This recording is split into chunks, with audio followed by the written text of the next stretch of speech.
indivisible, with liberty and justice for all. Thank you so much. Be seated. Do we have any additions, deletions, or modifications to the agenda? If not, may I have a motion to approve the agenda as presented? I'll move approval of the agenda as presented. A second. We have a motion by Councilman Werner, second by Councilwoman Leonard. Roll call. Councilman Werner. Yes. Councilman Gleason. Yes. Councilwoman Leonard. Yes. Vice Mayor Langowski. Yes. Mayor O'Connor. Yes, Motion carries 5-0. thank you. The consent agenda. This section of the agenda consists of routine or administrative items that require final approval by the city council and may be approved in its entirety by a single motion. There will be no discussion of these items unless one of the council members asks for such, at which point it will get pulled from the consent agenda and considered on a future agenda. Excuse me, Mayor. I think we skipped over the public comment section. I certainly did. We're gonna open up for public comments, but I'm gonna ask, just to in an effort to let them get back to protecting and serving, I'm gonna have the sheriff's department give us their report, before public comments. So I ask the sheriff's department come up. That way, we can get you guys back on the road. Hello, board members. Okay, pretty much the Thank you, same Madam as Clerk. last week or last month. No crimes. No crimes. You had one vandalism, but it was a car that crashed into the gate, Okay, and two larcenies, but that was from a construction site. Traffic's still up. The only thing that really went up, 80% was traffic crashes, so it went up from 10 to 18. traffic crashes. Went up from 10 to 18, We had 18 crashes. yes. Okay, A lot of that's construction though, especially over in the Pines, because everybody's parked everywhere. So some of the construction vehicles are hitting other construction vehicles, et cetera. Okay. And when they hit the gates or whatever, it's also considered an accident. is there anything we can do to mitigate that? Is there anything anybody can do to mitigate it? I mean, there's a lot of construction areas where you can only park on one side of the road. But when they're parked everywhere, so maybe they could put signs out there to say only parking on one side of the road or whatever. Maybe Right. make it easier for, because like I said, trying to get some of the big trucks and stuff like that through there, and it's already occupied. Is it 3/4 occupied? Are those inside the communities? It's sporadic, but normally, yeah. Like I said, the gates, there's always a few out on Seminole Pride, during like rush hour traffic, but nothing real crazy, no major injuries or anything like that. Yeah, But yeah, you got, still to almost double the crash amount in a single month. you also, you have to look at, spring break, a lot more people down here driving around, a lot more cars on the road, nobody was going to school or anything like that, so all the kids were out. Yeah. It had ages of who was involved in the crash or whatever, but more than likely, it's probably what it was, something like that. Okay. But other than that, like I said, no real crime or anything going on. All right. Basically all unattended drivers, or there's no DUIs or? No, Yeah. nothing in the city anyway. Do you have the ticket stats with you? I do. Their stats were actually down a little bit, but not much because some of us were off. The majority of, again, it's about 50-50 Westlake residents compared to, Okay, getting a lot of people coming out of Crestwood to pursue. good. Get them. Yeah, I'm telling you. I didn't know the speed limit was 30. I was like, well, the only Okay. reason you're gonna ride a golf cart on these roads is because the speed limit's 30. So So, you don't think there's a correlation in less tickets, more crashes? no, Because that's. not in the least, not in the least. All right. And again, like I said, that's sporadic. It could be all night long. I don't have specific times of when the Yeah. accidents actually occurred. I know the ones that I've worked was like a truck hit a gate, and Minto once it documented, worked one over in the orchard, or not the orchards, the Pines. Like I said, it was a construction vehicle hit another construction vehicle. So nothing major or anything like that. But we can also go into the communities and enforce traffic because we don't have the traffic agreement Right. inside the community. So I'm stuck out here. Okay. We're sending Town Center Parkway and Pratt for the most part. Well, as always, we appreciate everything you do. Captain, Yeah, you want to? I just want to come up and it's been a smooth transition since I've gotten here. Yes. People of Westlake are great, nice people out here. some of the scooter issues we're working on, Okay, we spoke about that. Sure. The motorized scooters that don't have pedals, yep, they're illegal. We're trying to work friendly with the community, please. not be hard, educate first, and then we'll deal with if it gets worse. So you keep updating me if you know anything. Absolutely. Paul will be getting a new car for his Nice. traffic detail, a new Dodge Durango, so look Okay. out. What color? It won't be the white milk truck that you guys see. Right. I didn't wear my hat, Gary. I forgot it. I know you like it. Eh, I just want to introduce the council to our newest lieutenant, Brandon West. He's been here over 25 years, a wealth of training, narcotics gang. He spent the last 6 years in the training division, so he comes with a wealth of knowledge for our deputies out here. So I'd just like to introduce Brandon West. our Yeah, new lieutenant. Lieutenant West, How you doing? nice to Nice meet to you, meet you, sir. I don't have 25 years, I have 23, so I'm not as old as he is. We've known each other a long time and looking forward to the change. I'm still actually in training division until next Tuesday, so then I'll be transitioning over, but just wanted to come to the meeting and meet everybody. I'll be talking to you guys a lot more Yeah, and ladies please. a lot more as this goes on, so feel free to reach out and looking forward to the change. And I'm cheating on you by building a house in Avenir, but it's very close. It's very close. That's so. all right, the market, Yeah, he right. just put it on the market and So moved that's it where we're there. at, but nice meeting everybody and I'll see y'all soon. All right? Thank you. Lieutenant, thank you so much. Appreciate you guys. Okay. Now I will open up for public comment. There will be another opportunity for public comment at the end of the meeting. But anybody who would like to make a public comment, the section of the agenda allows for comments from the public to speak. Each speaker will be given a total of 3 minutes to comment. A public comment card should be completed and returned to the city clerk. When you are called to speak, please go to the podium. And prior to addressing the council, please state your name and address for the record. All public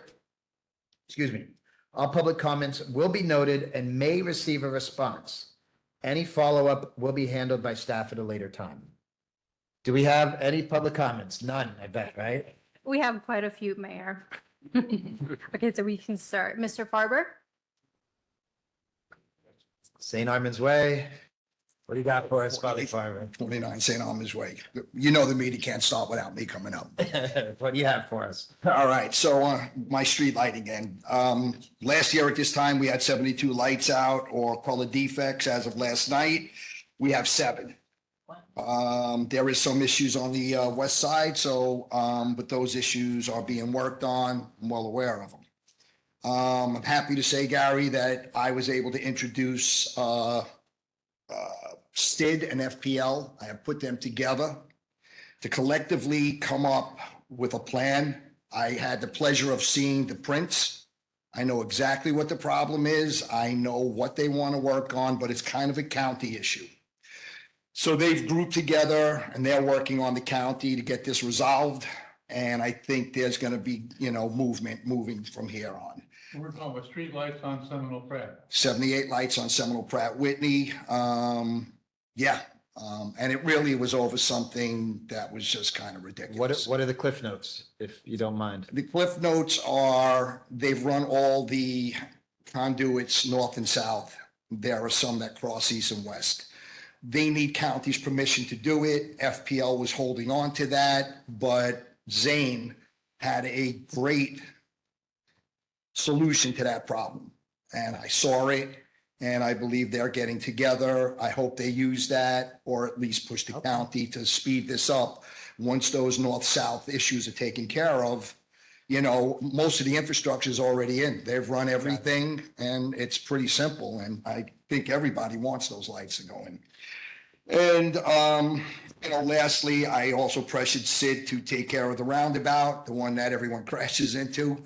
So there are interior, exterior lights. If anybody passes them, you'll notice finally I got through to them, and you'll see all the outside little oak trees are lit up, and the big giant palms are now also lit up. So it looks good. I hope nobody else crashes into it, because that'll just mean another wall, another light, another tree.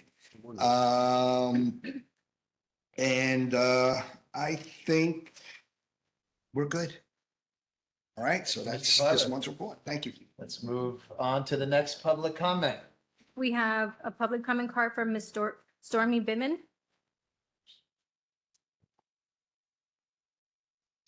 Welcome. Name and address for the record, please. Stormy Biven. This could be a little closer. Oh, well. Stormy Biven, 16100 Key Biscayne Lane, Westlake.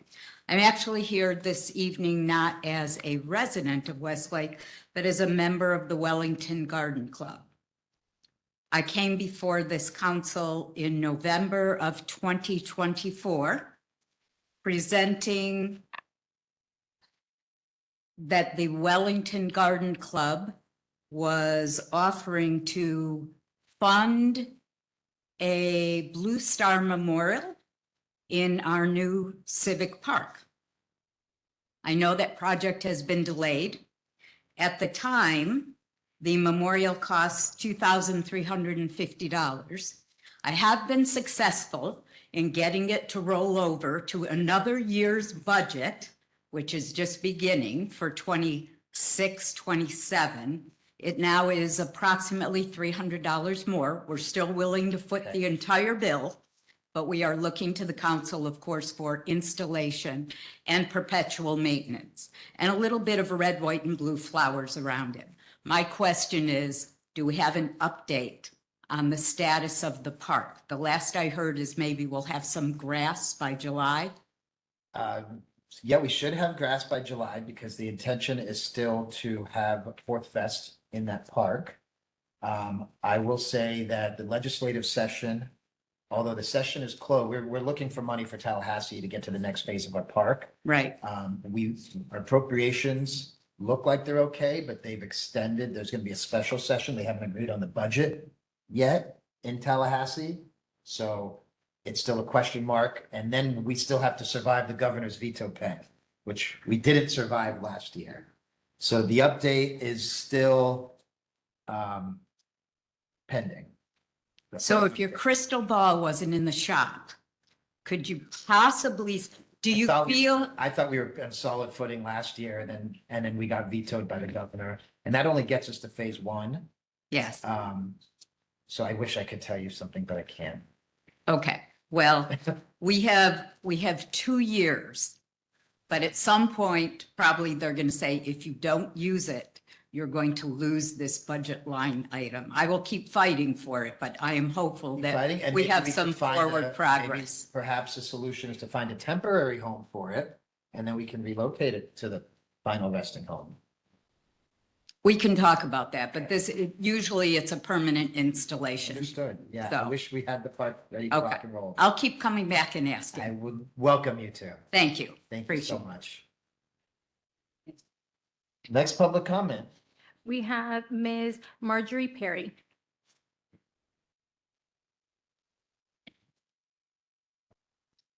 Hello, Marge Perry, 5351 St. Armand's Way. 3 quick things. First, Walmart, not why I moved to Westlake. And I understand that it's Minto's decision to rent or sell to whomever they want. But I think as a city and as a council, we haven't been proactive enough in talking to Minto about what we want here. So I'm very disappointed in that. Number 2, your resolution about the Senate Bill 484 is kind of null now because it was passed without the 5 miles that I told you about last meeting. Where? And on that same tone, I went yesterday to a press conference that they had out there by the school. Support now from the Palm Beach County Teachers Union, the state of Florida PTAs, the city of Wellington.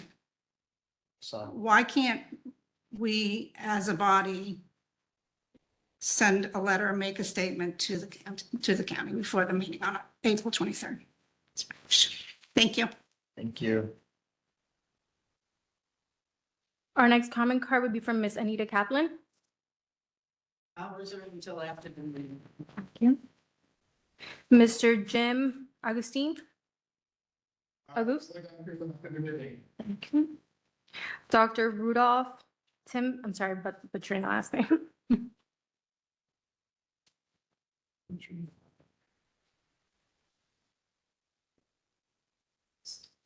Well, hello, everybody, and hello, Westlake. It's good to see all the citizens come out here to actually engage their council people. This is a democracy at its best. Well, I'm Dr. Rudolph Tinker. I've been out here for 27 years. If you don't mind, just need your address for the record. I'm gonna get to there. 16644 66 Court North, which is about a block and a half away from here, which is like, we could call it now Loxahatchee proper. All right, because even sometimes the address comes here, they call it Loxahatchee. But I just wanted to say that I'm running for County Commission District 6, which covers the city of Westlake and all the western area. And I want to thank the people from the city of Westlake, as I stood out at the DMV here in the city, and we were able to collect 1,908 signatures. And a lot of those signatures came from the people in Westlake. So I wanted to thank the people for their support. As of last week, Friday, 1,391 of those signatures was qualified, which basically qualifies me now as a candidate. Well, I mean, qualifies the signatures. But if I don't get a contender, then I'm qualified to be on the ballot. So I just wanted to thank the people for that. And also know that I'm also fighting hard against the data center, Project Tango. We had a public meeting yesterday with CTA members, and we're pushing very hard to see if we can at least slow that project down so we could stop, review, and if we have to cancel that project. So just want you guys to know that we're pushing for that. And again, congratulations to all the members that got sworn in today. And you guys are really, the city is definitely coming along quite well. You guys have merged very nicely into Loxahatchee. I've been out here when we had no gas station, and I think only a Winn-Dixie. So it has grown in a very nice way, and I think the people from Loxahatchee proper, we might have a little dissentment, but I think they're benefiting from what you guys are bringing to the table. And I think as a county commissioner, future county commissioner, I'm looking forward to working with you guys and see how we can make the western area even greater. So thank you. Thank you, sir. Thank you. Madam Clerk? Our next comment card is from Ms. Donna Peters.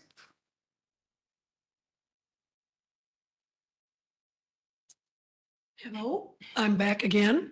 Donna Peters, 5986 Whippoorwill Circle. I'm back again on the issue. It's kind of beating a dead horse in regard to the pickleball and the tennis. I'm wondering what the status of that is. I see the lady that was here before relative to the park. It's all together. I'm getting tired of driving all the way to Wellington and Greenbrier Park for my pickleball and tennis. And with gas prices, it would, I've been here going on 2 years. I was told the park was coming and it was supposed to be phase 2. What is the phase? Do you think anything might happen for the development of the pickleball and tennis? And second question, when are we going to get some restaurants here? Sit-down restaurants, not fancy, just casual restaurants, other than just Gator Grill and Pomodoro. And Lewis is up and like, we need some sit-down, some nice restaurants. There's just nothing here. I have to go to Southern, have to go to Okeechobee. I got to go to Northlake to go out to dinner. Okay, that's it. Thank you, Ms. Peters. Yeah. Madam Clerk? Our next comment card will be from Mr. David from Amelia Terrace.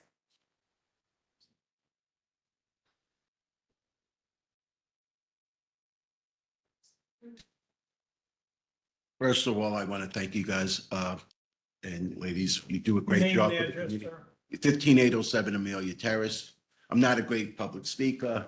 I know I spoke to some of the people here before about, and maybe the police could help us with getting rid of the snipe signs that are along Seminole Pratt. And then on Sundays, there's Century 21 putting 30 signs starting from Publix.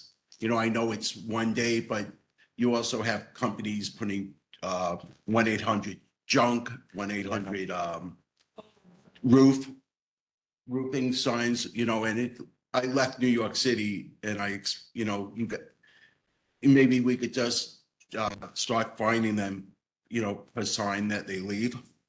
And also they were talking about the traffic accidents.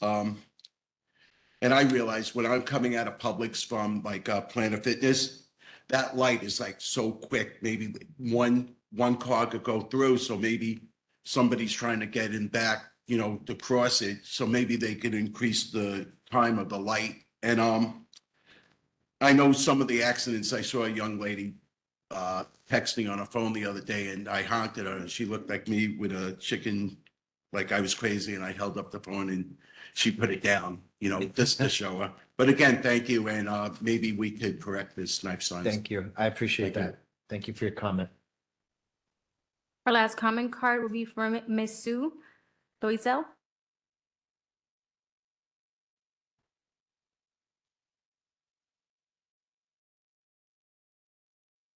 Hello. Aye. Could you state your name and Mayor, address for the record? Yes, and council. Sue Loisel, 19711 Weather Vane Way in Loxahatchee, Florida. I am here today to speak about Project Tango, and I worked with your mayor and on the resolution and helping, gave a template. I wanted to thank you for putting this on your agenda today. And it's very important that each city designs the resolution that meets their needs. And we're very happy that you have put forth a resolution today to talk about this hyperscale AI data center.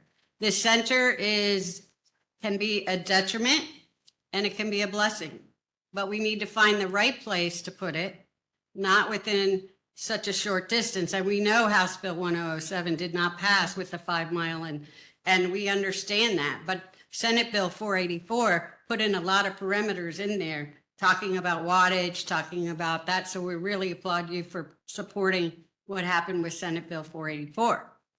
We worked very hard in Tallahassee with our lobbyists and worked with the communities around us. And we've received support from many municipalities, and we're so glad that you're on board with us today. It is unknown what's going to happen, and that's the problem here. We met out at the site on Thursday last week. We went through with our sound experts, with our water experts, and they don't even know what they are going to put out there yet. But they are going to pull the water. They're going to have to do some kind of cooling for these systems. The current project is approved from 2016, but it's a data and information. It's very different than hyperscale AI data center, which is large industrial. And so that's where we need to look at, if we're going to do these large industrial, what are they going to pull out of our aquifers? What are they going to pull with the water to cool this?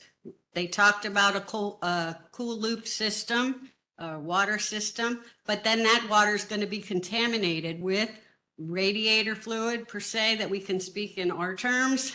A coolant of some sort is going to be put in those 500,000 gallons of water, and it's going to loop in there, and then they have to get rid of it. And they're talking deep well injections down into the ground below our aquifer, which we know that can cause saltwater intrusion. And they are also talking about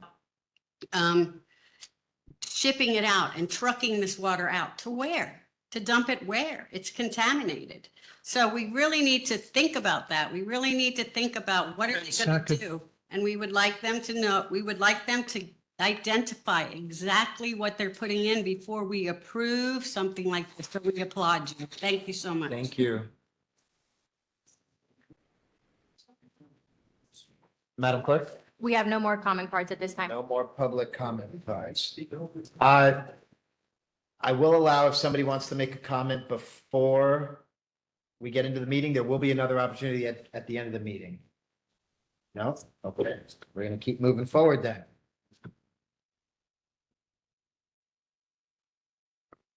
We have a proclamation for Water Conservation Month. Excuse me, Mayor. So right now we can do our consent agenda. Yes, thank you. Let's get back to the consent agenda.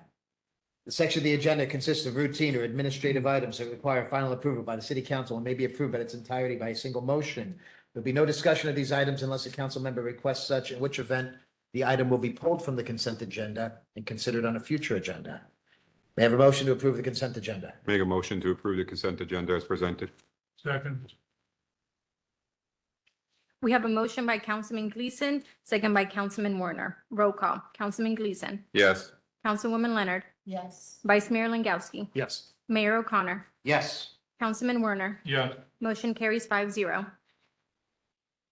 We're going to move forward with proclamations. April as Water Conservation Month. Whereas water is a basic and essential need of every living creature, and whereas the state of Florida water management districts and the city of Westlake are working together to increase awareness on the importance of water conservation. And whereas the city of Westlake and the state of Florida has designated April, typically a dry month when water demands are most acute, Florida's Water Conservation Month, to educate citizens on how they can help save Florida's precious water resources. And whereas the city of Westlake has always encouraged and supported water conservation through various educational programs and special events. And whereas every business, industry, school, and citizen can make a difference when it comes to conserving water. Whereas every business, industry, school, and citizen can help saving water and thus promote a healthy economy and community.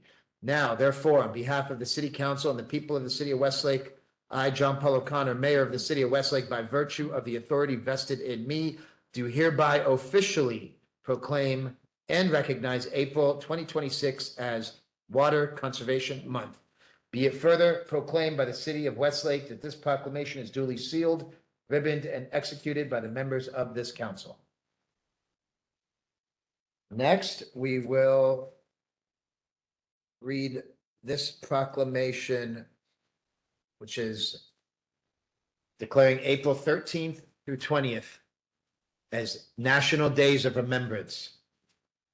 Whereas the Holocaust was the state-sponsored systemic persecution and annihilation of European Jewry, Germany, and its collaborators between 1933 and 1945. Jews were the primary victims. 6 million Jews were murdered. Roma people with disabilities and Poles were also targeted for destruction or decimation for racial, ethnic reasons. Millions more, including gay men, Jehovah's Witnesses, Soviet prisoners of war, and political dissidents, also suffered grievous oppression and death under Nazi tyranny. And whereas the history of the Holocaust offers an opportunity to reflect on the moral responsibilities of individuals, societies, and governments. And whereas the people of the city of Westlake, Florida, remember the terrible events of the Holocaust and remain vigilant against hatred, persecution, and tyranny. And whereas we, the people of the city of Westlake, Florida, should actively rededicate ourselves to the principles of individual freedom in a just society. Whereas the days of remembrance have been set aside for the people of the city of Westlake, Florida, to remember the victims of the Holocaust, as well as to reflect on the need for respect of all peoples.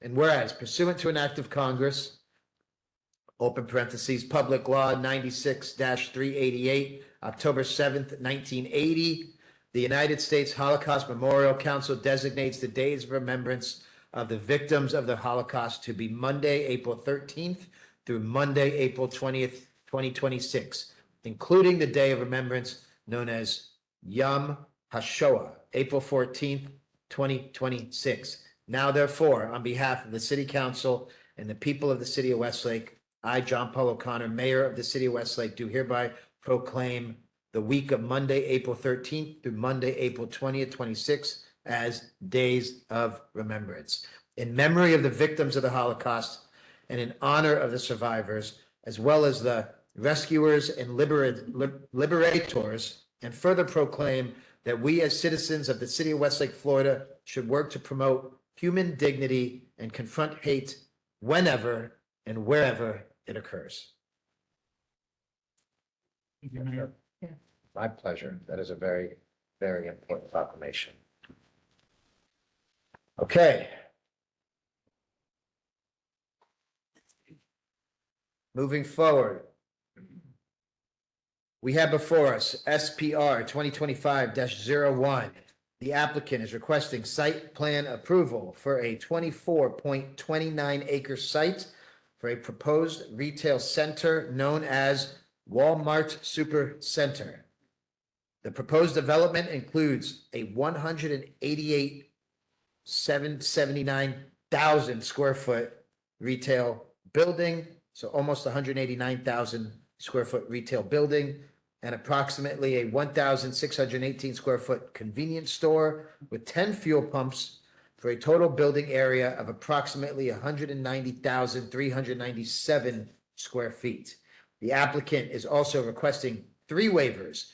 The first waiver is from Chapter 119, Section 119-33, 3B1II, to increase the permitted fence height for the tire storage area associated with the auto care department from 6 feet to 10 feet. The second waiver is from Chapter 119, Section 119-33, 3B1II, to increase the height of the screen wall on the south elevation from 6 feet to 16 feet 4 inches. The third waiver is from Chapter 111, Section 111-192, to increase the percentage of assigned parking spaces from 5% to 7% of the required parking spaces for the use. City Attorney, please swear in any witnesses that wish to provide testimony. All those individuals going to testify in this particular matter stand, be sworn. Do you solemnly swear to tell the whole truth and nothing but the truth? I do. Please proceed. I will disclose my ex parte communication. I had a meeting with every person who was just sworn in prior to this. Please disclose any ex parte communication that you may have had as sitting council member. I have also. I also met with representatives from Walmart.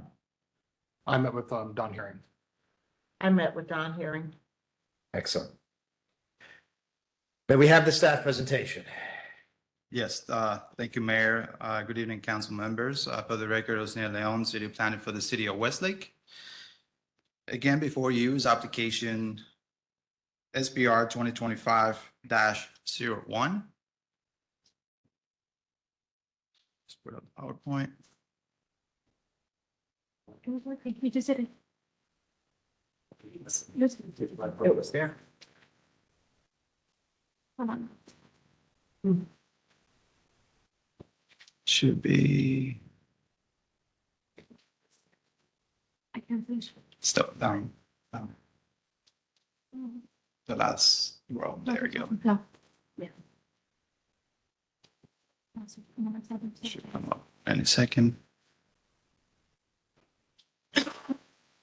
There we go. That's math. No. Last row at the bottom left. Oh, There we go. Thank you. Again, the applicant is requesting a site plan approval for 24.29 acre site for a proposed retail center known as Walmart Supercenter. The proposal includes 188,779 square foot main retail building and a 1,618 square foot convenience store with 10 fuel pumps. Overall, the site will have 397 square foot. It's located within the future land use downtown mixed use and a zoning district of mixed use. This is the general location within the Part G. As you can see, the north you'll have Lowe's, and to the bottom, to the south is where the Walmart will be located. Again, the applicant is requesting site plan approval. The site is located on the southern portion of Part G, north of Town Center Parkway South, and east of Seminole Pratt Whitney Road. The applicant is also requesting 3 waivers. First waiver is from Chapter 119 to increase the fence height from 6 feet to 10 feet along the auto care portion. The second waiver is from the same chapter. It increases the height of the screening fence from 6 feet to 16 feet approximately. Also, the third waiver is from Chapter 111, Section 11-192 is to increase the percentage of the assigned parking from 5% to 7% of the required parking spaces for the use. This is some background for the subject site. On April 1st, 2025, council approved the plat for Part G, including North Parcel C is where Lowe's is located, will be located. with August 5th, 2025. The site plan for the Lowe's was approved by council. On January 6th, 2026, council also approved master site plans applications as well as January 6th and October 27th. And on January 20th, 2026, the plat for Part G, including North Parcels G and H, they were approved. Overall, this is the proposed site plan. Again, it's one story, 188,779 square foot for the main building. The building will have ancillary uses such as the grocery store, vision, home and fashion, pharmacy, liquor store, and auto care. 1,618 square foot of convenience store with 10 fuel pumps, 768 parking spaces, 14 golf carts parking, 8 electric vehicle charging stations, and 5 loading spaces, 32 vehicle parking, bicycle parking spaces, 790 square feet of outdoor display area, and also the site will have paver crosswalks. General location where the ancillary uses would be located, as shown on the screen. These are the locations for the waivers requests. Waiver 1 and 2 is, as I mentioned, the increasing of the fence height. Waiver 3 to the north is where the assigned parking spaces will be located. Again, this is a description of the waivers. Again, waiver 1 and 2 is only increasing, allowing to be increased the fence height. Waiver 1 is from 6 feet to 10 feet. This is for the tire storage location. Waiver number 2 is from 6 feet to 16 feet. This is on the south portion of the building, also for screening purposes. Chapter 111, waiver number 3, again, is to increase the 5% to 7% of the required parking spaces. This is for supporting the retail operations. This is the zoning table showing the proposed development meets all of the property development regulations of the mixed-use zoning district. The site will have 4 points of access, 2 from Town Center Parkway south and 2 from the north through Part G. The site also includes the sidewalk connections to Town Center Parkway south, the northern portion of Part G, which connects to Seminole Pratt Whitney.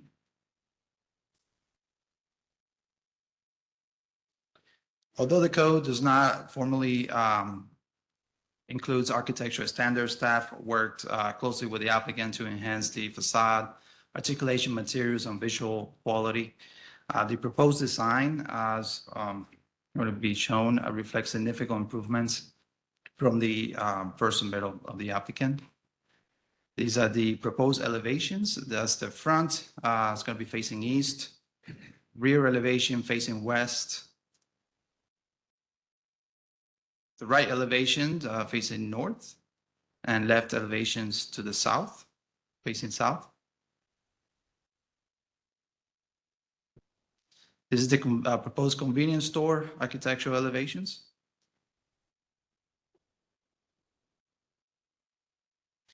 Site renderings of the proposed development.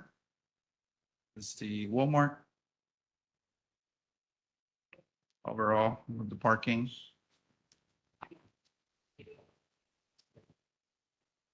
These are the proposed materials as proposed, the colors, brick veneer, smooth stucco.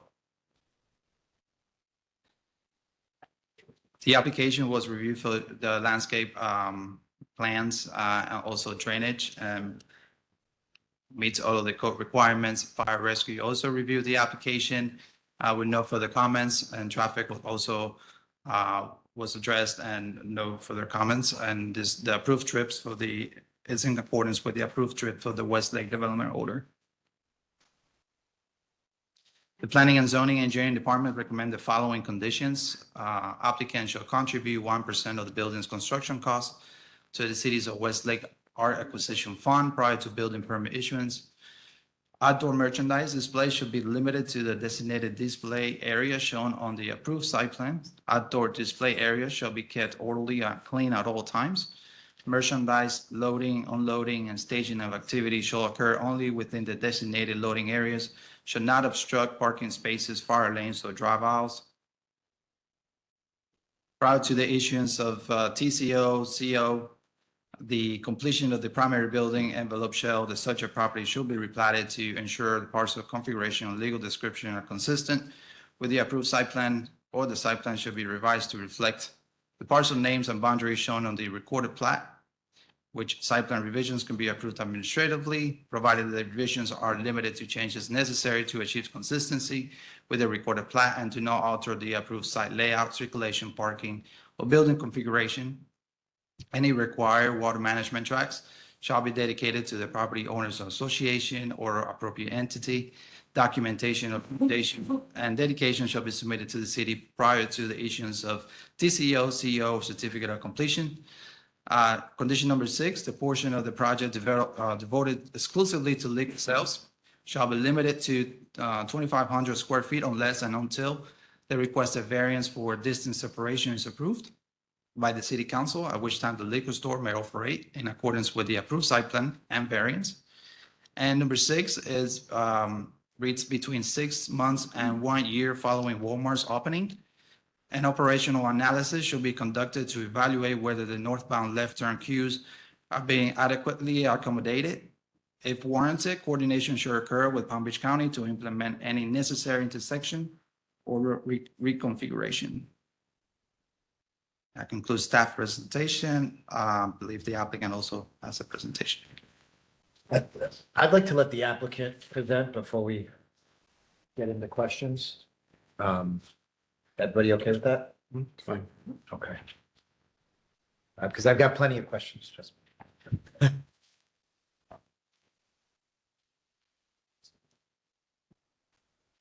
Well, good evening, Mr. Mayor, council members. For the record, Donaldson Hearing here tonight on behalf of Minto PBLH LLC, as well as Walmart. And our team is here. It's working.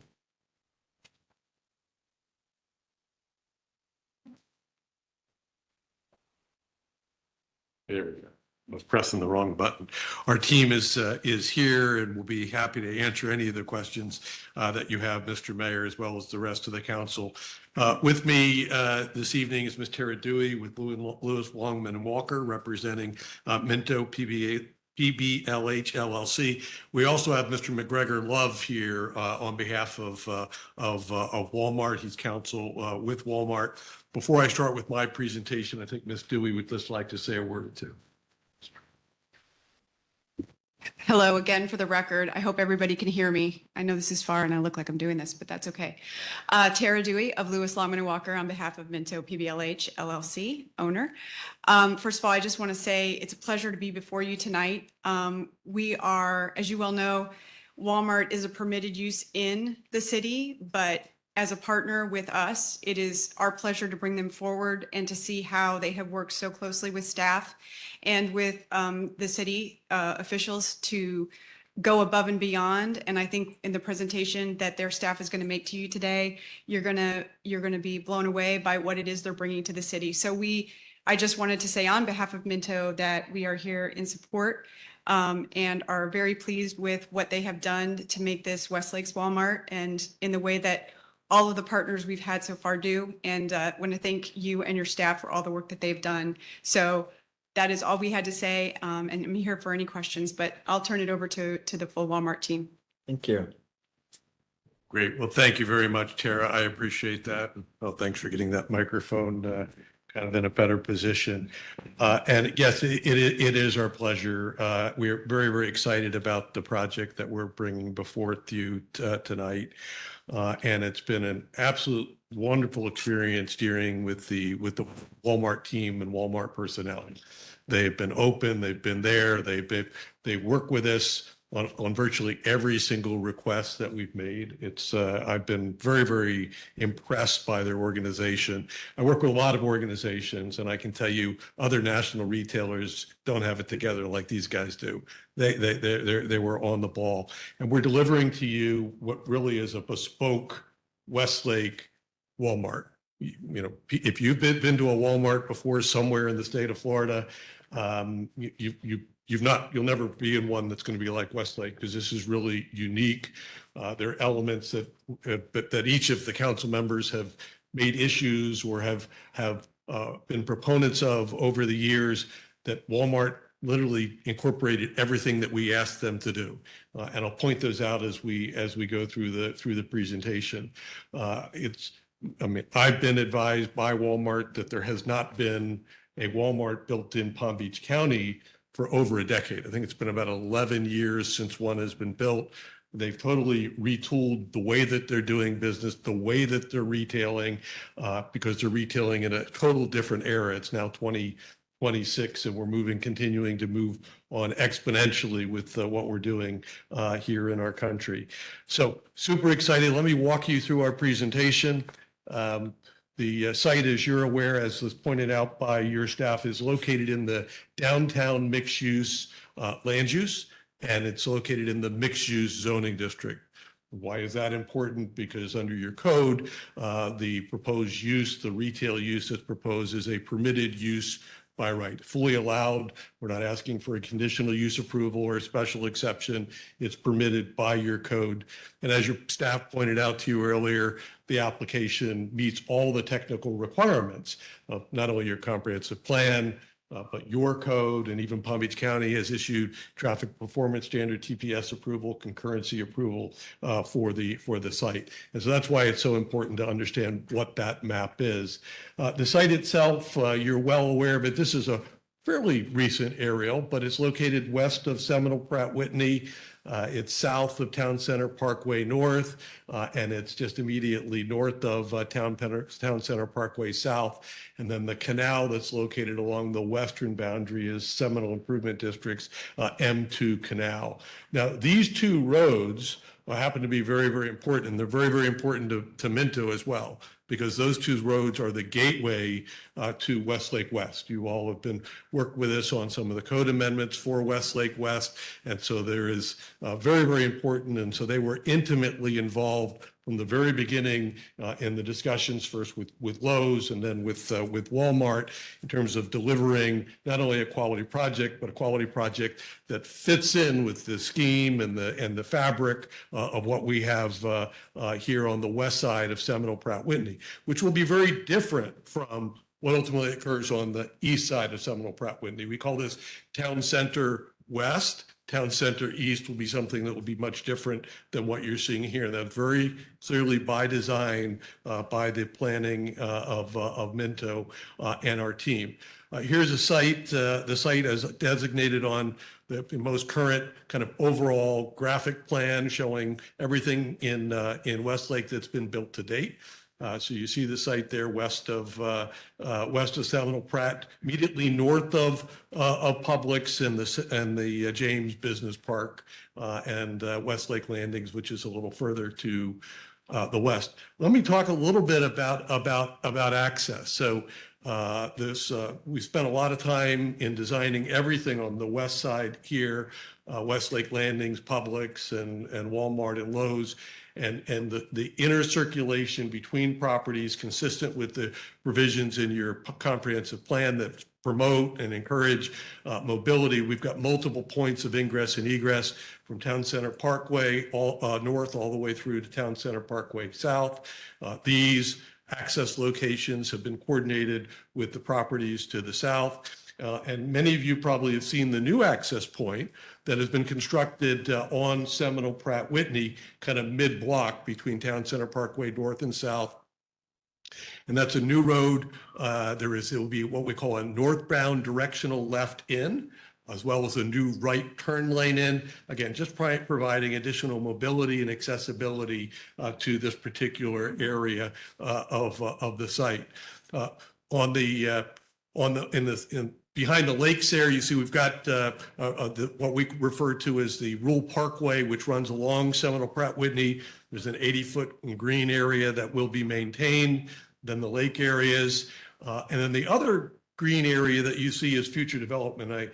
I heard a young lady earlier today say, when are we going to have some restaurants? Well, let me tell you, once Walmart goes in, these parcels that are located along Seminole Pratt Whitney have been held off the market by design, will be excellent sites for those types of sit-down restaurants and fast casual restaurants along that area. So it'll be very much different than what you see. They have visibility in this location to Seminole Pratt Whitney, because in this area, while we have an 80-foot rural parkway, we're not obligated to have the berm and all the very, very dense vegetation. So the types of retailers that occur in the other areas are different than what we would expect here. So I think you're going to see as things move forward. I would like to point out the arrow on the red, which is the loading areas. So that's located in the back along the M2 canal, and there's connectivity between Town Center Parkway North and Town Center Parkway South for loading. Those areas have been designed to accommodate the types of vehicles that need to come in. But one of the things that I've been extremely impressed with Walmart, and you'll see throughout the rest of this presentation, very, very focused on order, cleanliness, screening, and neatness. So unlike many of the other large format retailers that we have in the city so far, Walmart doesn't have any outdoor storage. Anything that's in storage is behind walls and fences. Well done. The loading zones are all basically wells. So we have loading wells on the north and the south side. I'll show you a little bit more in detail. They have screen walls that screen them, really intended to keep a very neat and clean environment. And when we talk about outdoor display, I think they have 790 square feet or 970 square feet. I could be off on that, but very, very small area. And we've seen some of our other retailers wanting outdoor display everywhere. By design, they don't want the clutter. This is the new Walmart that's before you today. In terms of some of the tabular data, we demonstrated the consistency with the use. The parcel's 24.29 acres, 24.3 acres. The building area here, it's 204 because that's our lot coverage. That's the actual building area itself. It's a little over 190, but covered areas that aren't enclosed are also considered lot coverage. The building height's only 30 feet, 8 inches, and that's relatively small compared to what was allowed within this district up to 120 feet. Parking, we exceed the minimum parking requirements. We meet the requirements for low-speed electric vehicles, golf carts. We actually have one space more than is required. And even though we're not required by the code, we asked Walmart, can you do some EV charging? And they said yes. Everything we asked them, they did. So we have 8 EV charging stations incorporated into the site plan, but they're not required by the code. And we do have 47 spaces that are designated for online pickup, and they're on the north side of the site. That's important because one of our waivers is we have 47 spaces that are designated for online pickup. Those 47 spaces are above and beyond what are required by the code. And we'll talk about when we get to the waiver. The code has very, very weird wording in it. And so in the abundance of caution, we requested a waiver for that request. And then even our loading zones exceed the minimum requirements of the code. I put this slide in here. Many of the council members might not have seen this in the past, but this slide is a kind of the context of the existing built commercial development to date or approved. So you can see how it all fits together. I mean, it's been by design with Westlake Landing all the way over on the south side, and then Lowe's all the way up on the north side, and then the large green areas west of the lakes. Those where we will anticipate really more four-sided type of architecture, which basically would be in front of the Lowe's and in front of the Walmart, and they'll be highly desirable sites. So I'm pretty confident, I can't promise you, but I'm pretty confident knowing what happens in the marketplace that those we'll have some of the restaurants that I know that you all greatly desire to be included.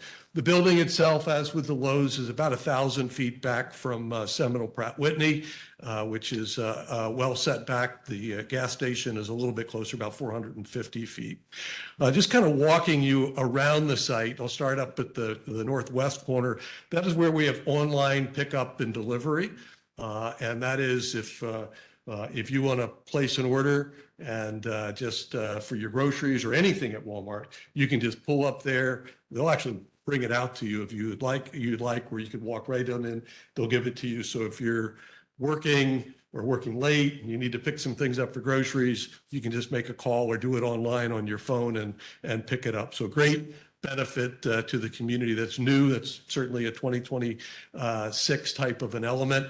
We have a drive-through pharmacy, which is on the north side of the site. So if you need to pick up prescriptions or other pharmaceuticals, you can pick that up there.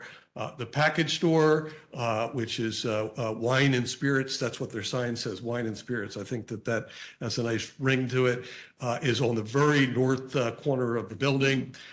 Garden Center is located on the very southeast corner of the building. I'll walk through the other entry points as we get into some of the elevations, our low-speed EV parking, and then the EV charging stations.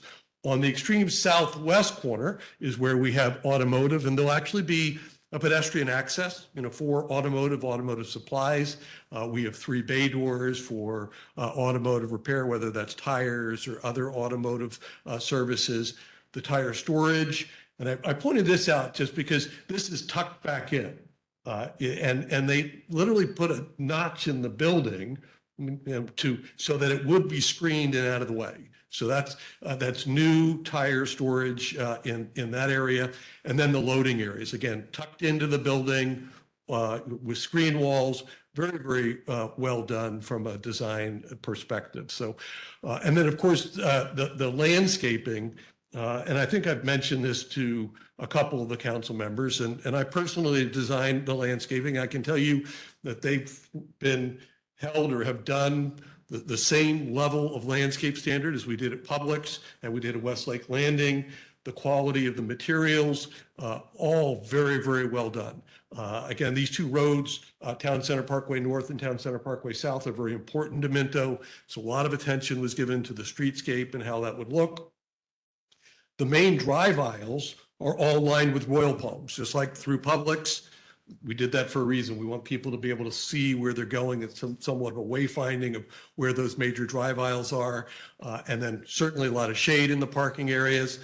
One of the things that this council has been a proponent of is having the paver crosswalks through the drive aisles and through the pedestrian areas. We're proposing paver crosswalks. It's something that you've asked for. It's something that we have done. When we get down to looking at some of the fencing, the fencing on the south side, which is really an architectural screen wall. It's an architectural design. Others have proposed chain link. Walmart, we said, hey, we really need to do architectural metal and introduce architectural columns. They said, sure, we'll do it. So they've done literally everything that we've asked them to do. And when it comes to the signage, that's another petition tonight.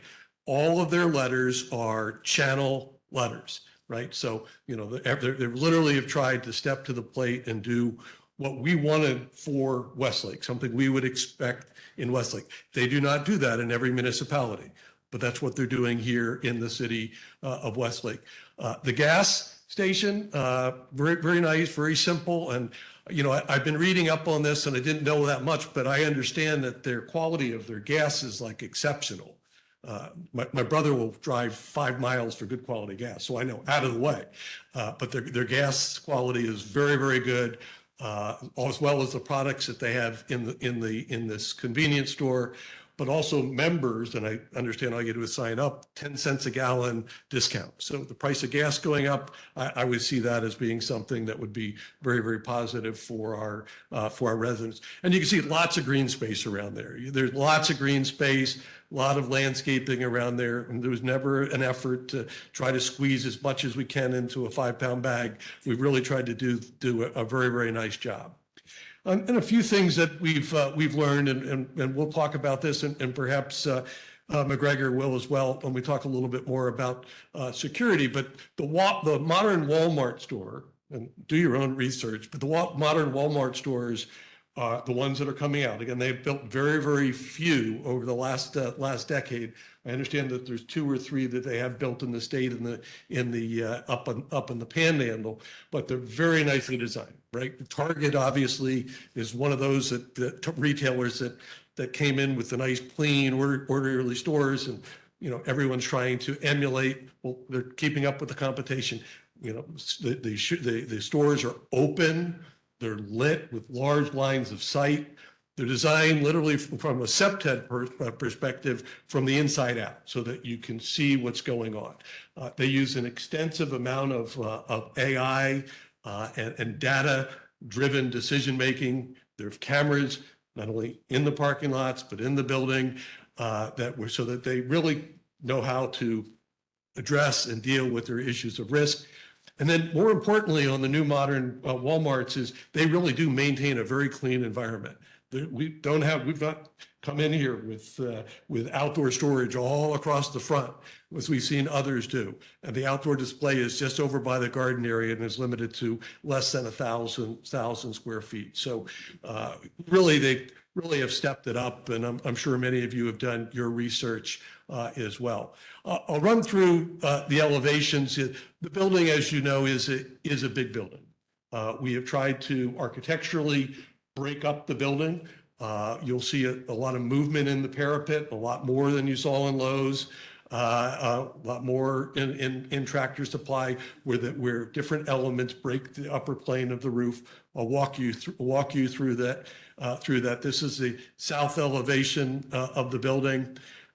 These are the materials, and the materials are important. And you'll see this when we go through the renderings, because quality materials stand the test of time. And so where the hands can touch, you walking in the entrances, they've taken brick, a brick veneer up all the columns, all the way up a good ways, not only to accentuate the architecture, but also those are where your feet kick or hands touch. Rather than just using ephes that gets damaged, they're using a real quality material. They're using hardy plank siding throughout. Now, I know the cost of that. Most retailers would just use stucco and score it. I mean, even on my building on Westlake Palms, I used stucco and I scored it. They're using real hardy plank. And so the colors are largely the same palette that was utilized for Publix. So we work with staff. Some of the colors were a little darker. We lighten them up and work with staff to bring those to life. This is a convenience store, and I'm showing you the signage. You're not approving signage with this petition. That's another petition on the agenda. But it is important when you look at architecture to understand how signage is a component of it. So that's the only reason I'm showing you that. You'll look at that separately and render opinion on the master sign plan. So this is the convenience store. You can see how the signage works. And the building. The blue, I understand, and I've learned, everywhere that blue is used on the building, it's used for wayfinding. So it's at the entrances, whether it's to Auto Care or to the Home Goods or to Vision or to the package store. Blue is used to help wayfind where the main entrances are to the building. So very subtle. You see the same thing here with the convenience store. And I'll walk you through the elevations in the parking lot and the landscaping. Very, very well done, well thought out. This is a view looking straight down one of the main drive aisles, so you can see the Walmart sign. Then you can see the blue off to the left and to the right. Those are each of the entrance points where you see the blue being utilized. So this is a good three-dimensional rendering, so you can see how the streetscape would look along the front. Again, you don't see any outdoor display. There's a condition of approval also that we certainly totally agree to. The horizontal striation is where the hardy plank is used. The metal on the awning is a standing metal seam. The white brick is the brick material. We've got planters, and that brick, if you can see, if you look toward the entrance as you go into Home and Fashion, you'll see it actually goes up the walls where any hand can touch, and that is really by design. And of course, the crosswalks there are all pavers. Here's a view of the backside of the building. This is a view from the south, looking to the northeast. Here's another view. This is from the north, looking to the south. You see the entrance to grocery. But again, everything's just very well done, very carefully considered. And there's a view here all the way at the north end. And so here's where you can see where the wine and spirits are. And those canopies are architectural metal canopies. We've seen that on a lot, very similar to the Westlake Sales Center. And again, these are elements that Minto specifically asked for as a part of the architectural design in working with the Walmart team. And this is a view around the back. So this is a loading area, and it's intended to be utilitarian. But you'll see it's clean. You can see the walls that screen the loading zones. They're right in the center, and I'll go over that when we go through the waivers. Is where the new car or new tire storage is. Again, it's tucked into the building. That's the chain link, which is 10 feet tall. So we're asking for a waiver above the 6. So all very, very nicely articulated. Here's another view again from the loading area. We also, I should point out, we're also incorporating a wall, just like Lowe's did. Again, this was a Minto request, down the entire western boundary. A wall is not required by the code, just a landscape buffer. We have a continuous post and panel wall that will run that entire distance, which is just a nice addition, and it just keeps all the loading areas fully screened. Here's some additional views of the convenience store. We'll go over signage, in a later petition, but very nicely done. A lot of landscaping. Literally, if they showed all the trees I showed on the plan, you probably wouldn't be able to see as much as you're able to see here. This is the canopy, very, very nicely laid out. Now, let me just talk about what, other things that it means for the city, because, economic development is very, very important to the city. I know we all want to see the SID fees come down and other taxes come down. And these types of uses are very, very large contributors to your economy and to your tax base. This is a heat map, and this is a heat map. This is, it looks like it's a couple of years old based on the fact that there isn't as much development all the way to the east. But the red is showing us the number of folks from Westlake through cell phone pings that shop at the Walmart on State Road 7 and Belvedere, just south of Belvedere. A large number of people have visited that store. Right now, Target is not number 1 in the region. Target is because of location, but a Walmart at this location is surely to lead that to number 1. So from a statistical perspective, 54% of the residents that live within Westlake have shopped at Walmart, and 61% of the surrounding residents throughout the acreage community have shop or regularly shop at Walmart. So that traffic is going to come here. Those dollars, those tax dollars are going to be spent here. So that will be great economic development within the city. And it'll be great certainly for all the residents from a convenience perspective. So we see Walmart number 1. They're a very large retailer. Let me walk through the waivers. Osmil did it quite well, so I won't read every line. The first waiver is for the tire storage. Rather than a 6-foot fence for security reasons, we're asking for a 10-foot fence. That's for security as well as privacy. The second waiver is for our architectural fence. It really is more of an architectural element with landscaping and a planter, where we're asking for a request from 6 feet to 16. Again, that's architectural steel. I'll show you that in a little bit more detail. And then the third waiver is relative to the parking code, where we're requesting 7% of the required parking to be able to use for the online parking.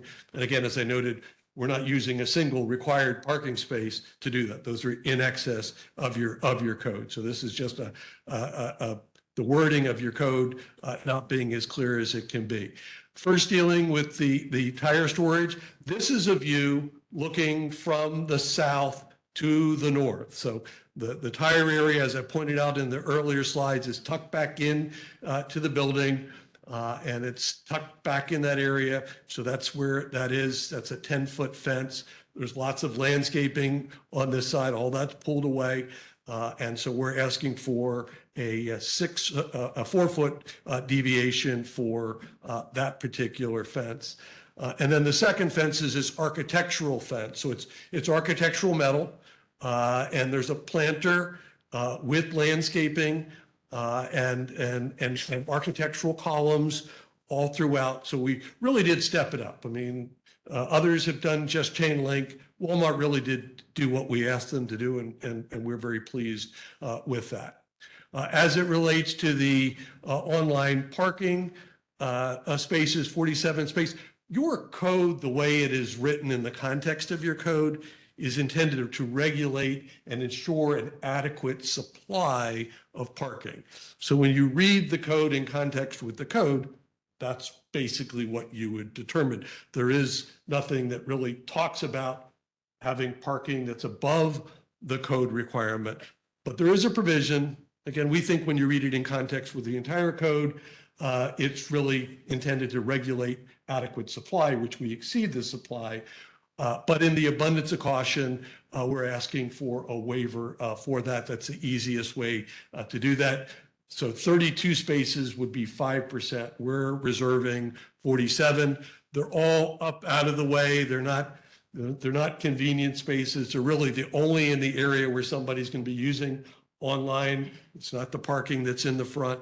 And so your staff felt that that was an appropriate waiver and also supports the request.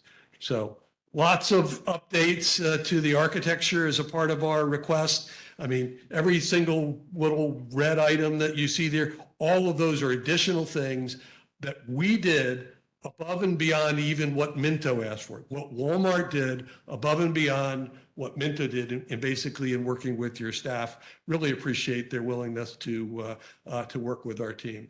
And compared to other typical prototypes, there's no different. The typical prototype is on the top.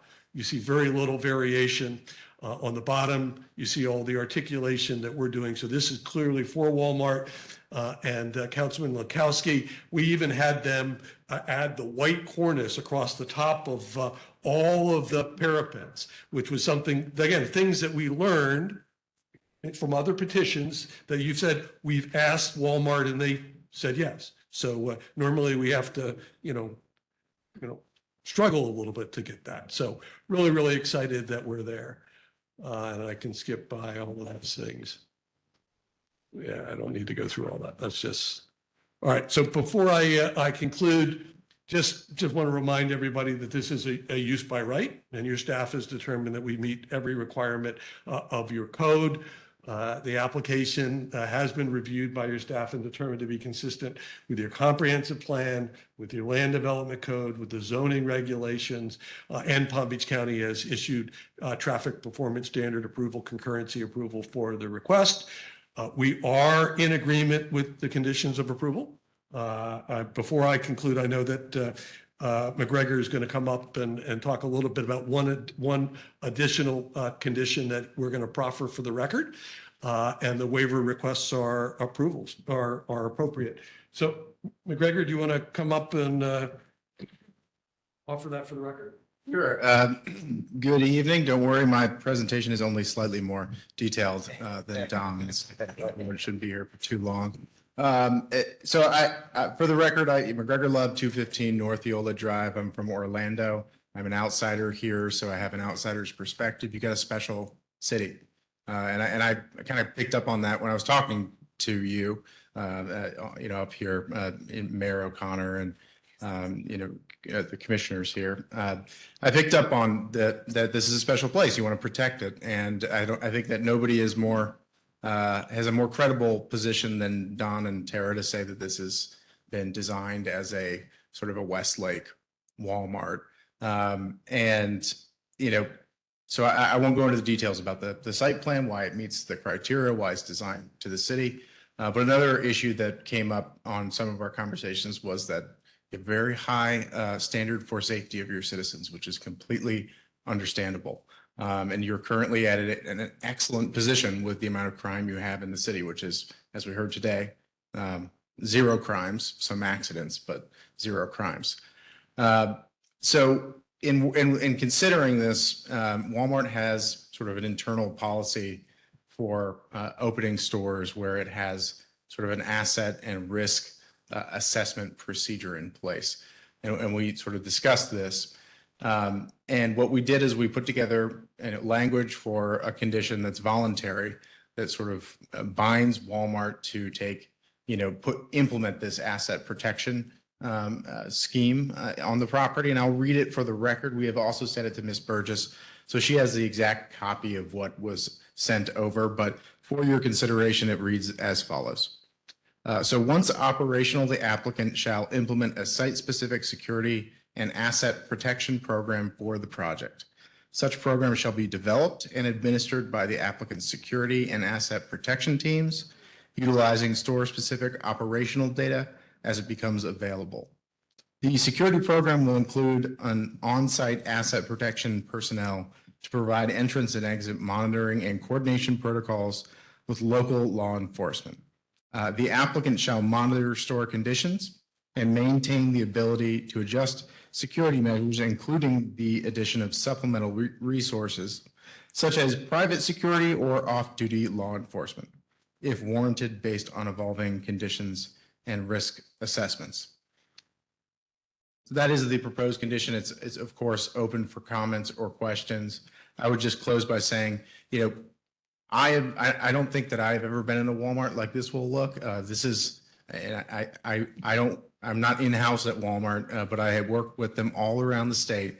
And I can say that, this is part of Walmart's broader effort to change the vision about Walmart and the brand of Walmart.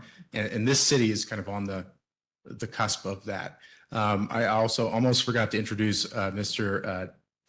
David Imahovich, who's with Katz and Associates. He does, land acquisitions for Walmart throughout the state of Florida, and he has a lot of knowledge about kind of the new product, what Walmart is trying to do on these sites. He can answer any questions you have. So thank you. Appreciate it. Thank you, Mr. Walker. Thank you very much, Mr. Mayor. We'll conclude our presentation and happy to answer any questions that you or anyone has. And certainly if there's any comment from the public, we just would reserve the right to talk. Sure. I would reserve my comments for the end. I'm going to open up to my colleagues on the council. Mr. Werner, you want to kick us off? Thank you, Mayor. Councilman, I appreciate that. my pleasure. Mr. Mayor, Yes, sir. I would respectfully request you open up for public comments. You want to open up for public comment first? Right. Before we ask questions of the applicant or or staff? Right, before you take it up All for right. consideration. I've got no qualms with that. He's not taking it up for consideration. He's. But you may have more. No, we have a bunch of questions for the presenters. But you can do that after you have the public. Yeah, that's fine. We can do that. I'm going to open a public hearing and then go ahead and invite any members of the public who have comments to come and make those comments. Let's go one at a time. Okay. Bobby Farber's hand went up lightning fast, so let's invite Mr. Farber up here. And then we'll go to Ms. Torres and then Mr. in the back. Okay, Bobby Farber, 4829 St. Armand's Way. I wrote down a few questions and maybe that from these gentlemen from Walmart. I get that this Walmart is to be the new standard of Walmarts, but I'd like to make sure that trailers aren't going to be there, how abandoned cars are going to be looked at, just like Mavis Tire, no tires are going to be out.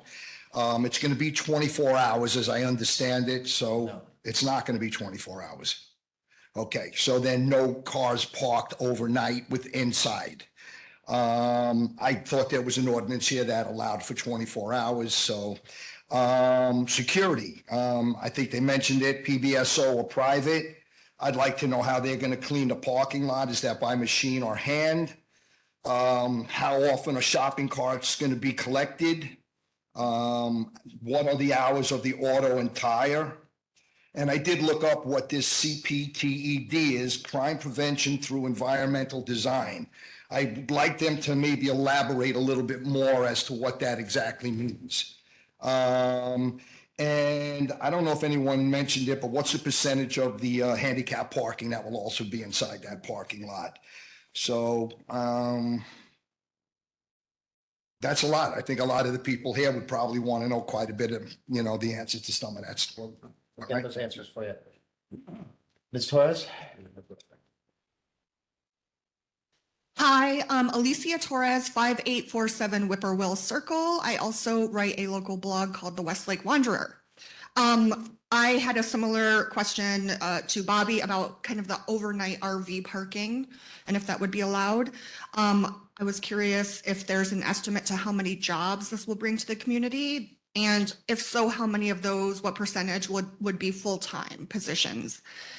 And yes, I also had concerns about the auto care having overnight parking as well as the RVs. But really on paper, this looks like a beautiful, beautiful store. So, all right, thanks. Sir?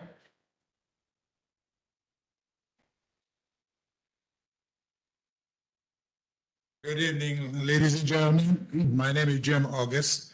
I'm at 4654 Woodland Way. I'm a homeowner in Westlake. I thank you all guys for the service you've been doing as a councilman. But my concern about Walmart is based on the statistics, is going to affect the value of every one of us who are a homeowner. That's a fact. I know we need business to help our tax bases, but I don't think we need a Walmart. Most people who live here don't mind to travel to Old Palm to buy what they need. We don't even have enough free way to travel. Right now, we have an issue with our school. Those of us who live in Westlake, in the morning, it takes you almost an hour to pass the school. And I would suggest better study need to be done to find something else than a Walmart. And I have some information I want to share with all of you guys to see what Walmart can bring you. I'm old, but I'm not dumb. And I didn't buy here to come to Walmart. Thank you for your comment. And I hope you guys can be more mindful for the future of our property. You are a homeowner. All of us over here are homeowner. And majority of the homeowners in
Madam Clerk, are we good to go? We're good to go. Okay, I'm going to call back to order the regular city council meeting at exactly 7:47 PM. I believe we were in the midst of public comment. I'm going to break up the monotony for one moment and allow staff report from fire to come up. Give us her staff report. She's got a jet right afterwards.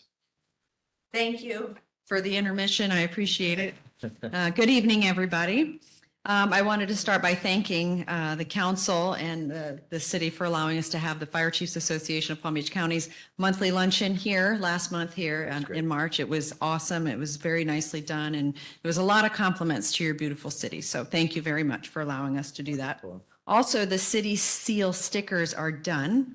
They're ready to go on the apparatus. So I'll coordinate through the clerk's office, and maybe if you guys want to do it, maybe before a council meeting, everybody's here, we'll do a little unveiling, take some pictures, that kind of thing. But we'll talk about it and do whatever you want to do.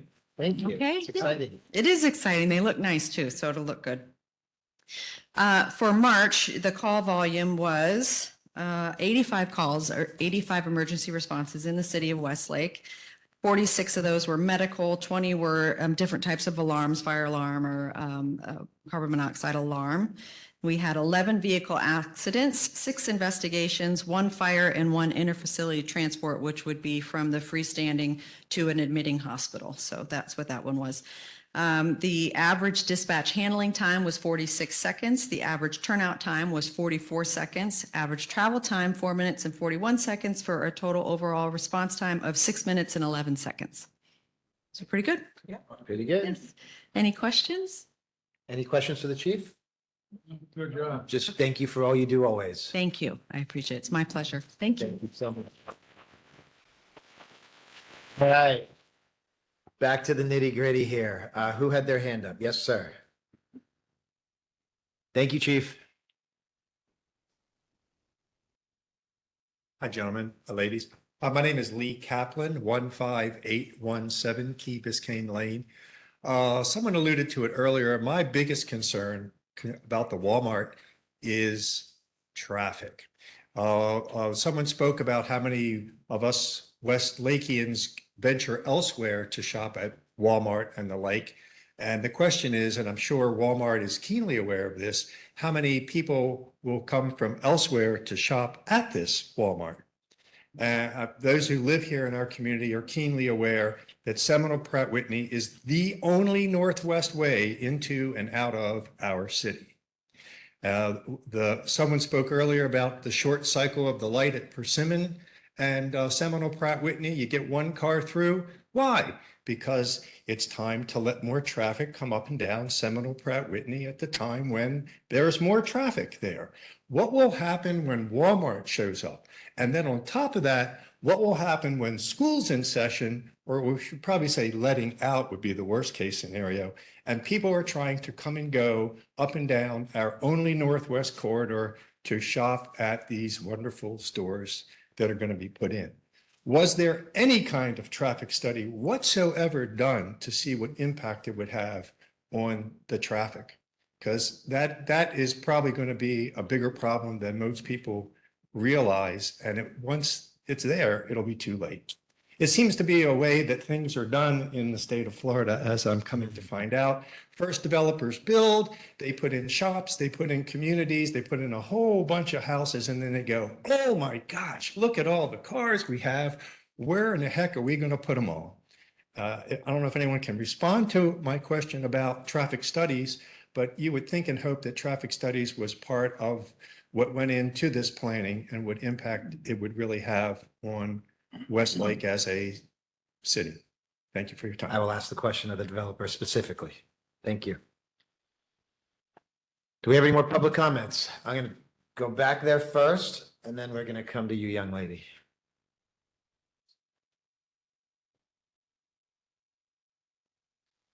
Could just state your name and address for the record. Afternoon, my name is Running Cats, 7040 Seminole Pratt Whitney Road. In regards to the Walmart that's coming, my questions are this. For the city, specifically towards the crime, then the financial side. Did the city look at the Department of Justice studies that were done in relation to Walmart and the communities for existing and new Walmarts that were built? Have they looked at what happened to property values when new and existing Walmarts have been reviewed? Have you reviewed the stats for comparison for the Royal Palm Beach and Clewiston Walmarts to see what the impact was on limited resources, especially Clewiston, being a small city like us with limited police options that are available? What about the local business tax receipts? Are we going to be raising the price of them in reflection for a big box retailer coming in?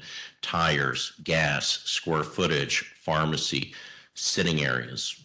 Are we going to look at that to get more revenue out of them since they're coming here, aside from the sales tax and the gas tax that we're going to be getting from them being at our locale? Are we going to be looking at nuisance ordinances like other cities have done in relation to issues that arise from when they're having many calls to service the Walmart? Once again, sometimes they only have one deputy in the city.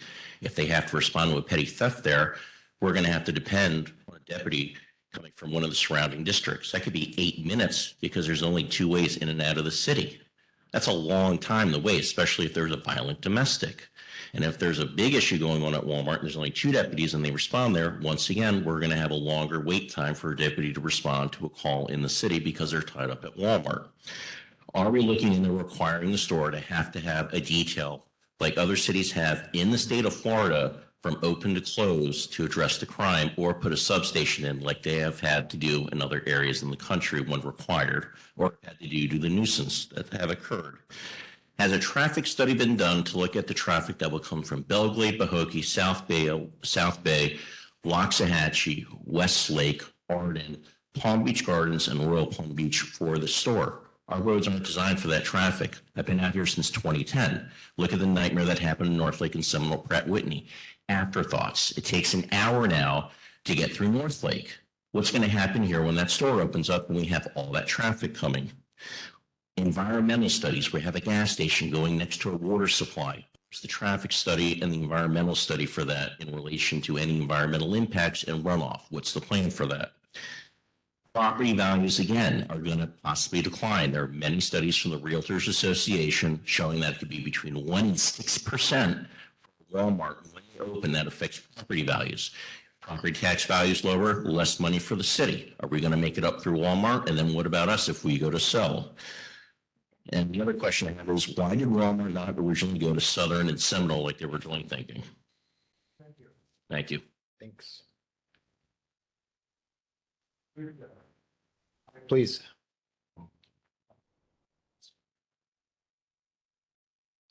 Stormy Biven, 16100 Key Biscayne Lane.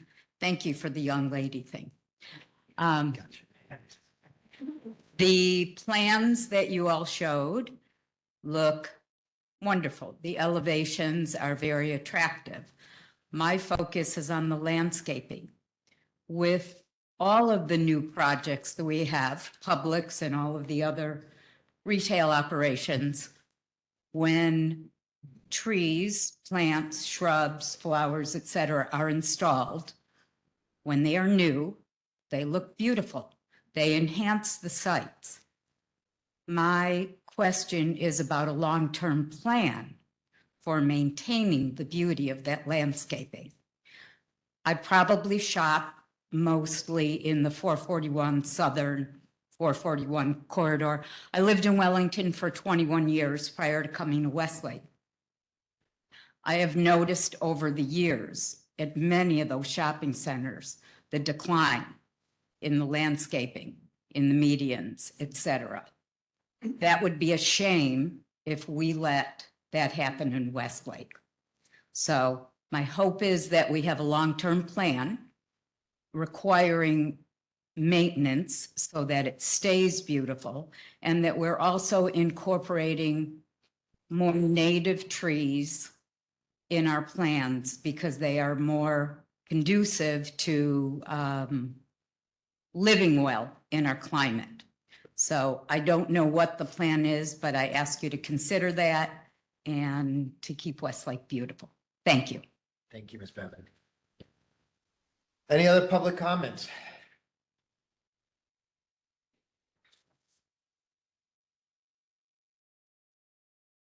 Could just state your name and address for the record, sir. Rudolph Tinker, 16644 66 Court, North Loxahatchee, Florida. Listen, I'm not here to talk about your Walmarts and your Lowe's. If the people want it and you guys approve it, you let it happen. But the main concern for us that lives in the Loxahatchee proper area and this little small stretch of road we got from Sycamore to 60th is what my major concern is, because as an officer in the Army Corps of Engineer, that's still in the Army Corps of Engineer, I've did a lot of years in building things. And the traffic, just with the high school alone, when it was first built, it was a disaster. I mean, I went from leaving my house 27 years ago, leaving Seminole and Banyan and making it to Southern Boulevard in 10 minutes, and nothing on Southern Boulevard. When the high school was built, they dug up the road 2 or 3 times to accommodate the traffic because they didn't realize this is the major thoroughfare road and you put an entrance of a high school there and everyone's going to line up trying to drop their kids off. Now you have your new city here and we can see 4 lanes or 4 red lights bleeding now onto Seminole Pratt. Then you talk about a store and then you have a Lowe's, and right now in Loxahatchee there's been a big fight with commercial trucks, and the 2 stores will get major deliveries from commercial trucks, and where Loxahatchee is fighting to eradicate the commercial trucks in their town. So I just want you guys definitely to pay attention and understanding your feasibility study with that traffic, how are you going to deal with this? Is Seminole Pratt, obviously Seminole Pratt is going to be the major way in for all this new traffic. But if there is a way where you could kind of, your designers maybe make the entrance of these stores maybe somehow off the main road, maybe come down Sycamore or come down 60th, because you got to realize Seminole Pratt is the lifeline of your city. And it's the lifeline for these communities in the West to get in and out. And we really need to have bigger conversations, opening Persimmon, opening 60th, dealing with the town of Loxahatchee Grove to expand that. And lastly, I spoke to the gentleman offline here. There's talks about possibly expanding Seminole Pratt even more after the multiple reiterations of Seminole Pratt. I think it needs to go even bigger now to accommodate these new projects. Thank you. So, do we have any other public comment?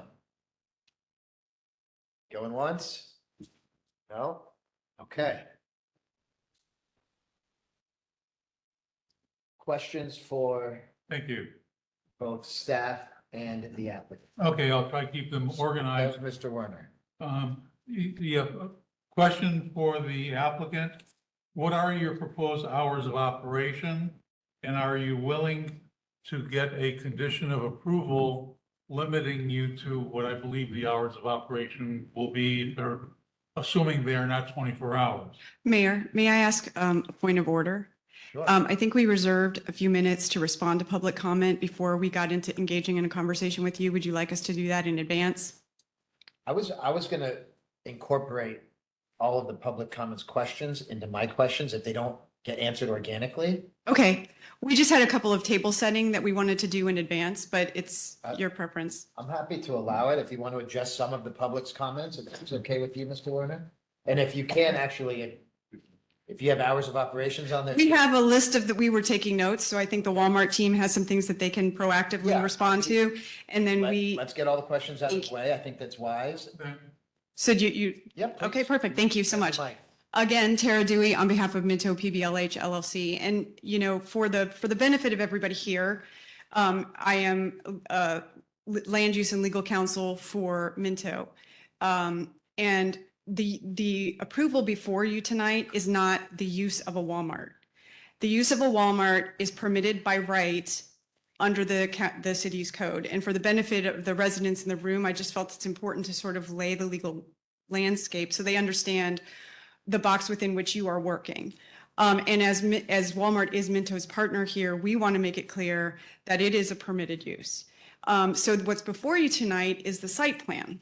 And as your staff reported to you, and as Don went into grave detail to explain to you, they meet your code, except for a few things where they've asked for waivers, which we will discuss later in the agenda. But the site plan meets the code.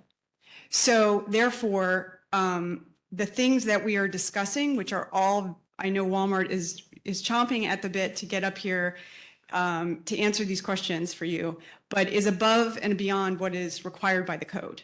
And again, the Walmart use is permitted by right. And so I think it's important that we say that for the benefit of the folks to understand what you guys are dealing with in terms of the law. So that is what I wanted to say on behalf of Minto. And now I'll turn it over to Don and the Walmart team to answer some of the questions that we heard and to answer questions that you have. Thank you. Oh, sorry, one other thing. I was going to speak to traffic. Forgot about that. As to traffic, indeed, there were traffic studies submitted to both Palm Beach County and the city. Traffic concurrency approval was provided and approved by both the city and the county. So that was studied and approved. So some of the comments I know that I'm hearing, and having worked in this area, this geographic area in terms of traffic for the past 20 years of my life, I can say a lot of these folks should probably show up downtown at the county commission, because a lot of what they're dealing with is issues down the pipe and not necessarily emanating from Walmart in terms of the connectivity, in terms of other facilities that need to be built, not by the city, but by the county. So I would just encourage them to take that down to West Palm. Love. For the record, one more time, McGregor Love, if I understood you correctly, you were proposing that you lay all the questions out first, and then we can answer them because I believe that Tara was just doing some kind of table setting issue. You've got answers to some of these questions. I would love for you to address them right off the bat. So we do have answers to these questions, but why don't we allow, I think it would be productive to allow the council to sort of lay them out fully, and we can answer them as they come through, in completion. Yeah. Fair enough. So you might want to stay up there. Mr. Werner, I guess the first question he asked was, what hours do you intend on operating? So that would be 11 to 6, and we are willing to commit to that as a condition. Is that correct, David? David may do some of the 6 to 11. 6 a.m. to 11 p.m. Well, do we have?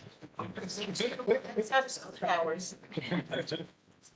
Timing, I thought, right? We into them like horse, so I think that's fine. Just for the record, my name is David Emahovich, and I'm Walmart's broker, and I've been in talks with John Carter and Minto since roughly 2022. I started this deal with John and Minto, and very happy and proud to hopefully bring Walmart to the city of Westlake. So regarding some of the concerns or questions, comments we heard here tonight that I can address. How many jobs are coming to the community? Roughly 400. Just to clarify, everyone, this is not an overnight Walmart. It is not open 24/7. I myself am an RVer. This is a common false narrative regarding Walmart and RVs. Walmart does not publicly promote RVs. They don't have any hookups. I don't know if anyone in this room has an RV. Also, just by sheer nature of our climate in Florida, it is not conducive to basically stay overnight. If you have no hookups, meaning you have no electric, you have no water, you're certainly not going to camp out in 100 degrees heat in a Walmart parking lot. Moreover, this community in Westlake is off of Seminole Pratt. It is not off of 95. It's not off 75, where many people want to RV like myself. I do go to a Walmart. I pull in, I get gas. I get goods, I roll, and I go. I certainly don't camp out with my family overnight in a Walmart parking lot. So that is not encouraged. It is not allowed. If it happens, they will tow, but that is certainly not something that Walmart condones. And again, I've seen RVs just drive around the community. If people have an RV, they're probably parking at their house or they're coming and going. They're not going to be camping in the Walmart parking lot. As it relates to, someone said they don't want another C-store. It's not necessarily a C-store like 7-Eleven. It offers value price gassing. Certainly if you're a Walmart Plus member, you're going to get very good affordability, but it's not something that's going to have like the smoothies and the blended drinks like a 7-Eleven. If you want that experience, go there. It's going to have just kind of the grab and go and value price gassing. We talked about the hours are 6 to 11. How many spaces are handicapped? We can pull up the site plan and, okay, 2%. Thanks, Don. Do we have a number by chance? 27 handicap spots? Thank you. Sorry to interrupt. This one again is going to be a bespoke. It's going to be not like any other Walmart. The last 3 super centers that have opened in the last 12 months were in Apollo Beach. That was in the Villages, Central Florida, and then Oakleaf in Jacksonville. So those are the last 3 super centers. All of those had, I would say, not necessarily an elevated design. Walmart's very proud of the current prototype they have, but they've gone above and beyond hearing from the community, from the residents here, from the city to address and make this a very unique, authentic Walmart here for Westlake. Some concerns on home values decreasing. This is sort of another false narrative. The Walmart did unfortunately not expand for, I would say, the last 8 years, but the last stores that did open were in Durbin and South Jacksonville and St. Johns County, if anyone knows that area. And Winter Park Hamlin was a new one in Lake Nona. All of those, I think Durbin being kind of the most similar at the time with home values and prices in South Jacksonville. All 3 of those areas have almost doubled in home prices, doubled in growth. There was no negative effect to home value or demand in the market. So all indications we have in the state of Florida with newer Walmarts and emerging markets like the city of Westlake, no home prices were negatively impacted to kind of give the residents some allay their concerns. That was the last 3 stores that opened? Those were the last 3 like this. The last one that opened was, gosh, probably November 21 in South Florida in the Tri-County in Palm, Broward, Dade, if I have all my facts right, in Miami. So that was the last one in South Florida. And I think Hamlin opened in 2018, maybe. Sorry to keep it up. That was a different type of store? Those were all super centers. Those were all super centers like what Westlake has. So Durbin, I can get you the exact stores when those open, if I'm going off of memory. 2018, Hamlin, and Hamlin was probably 2018, Lake Nona maybe 2016. So, and again, to me, those were analog markets like Westlake. They were all emerging at the time, high growth, et cetera, family oriented.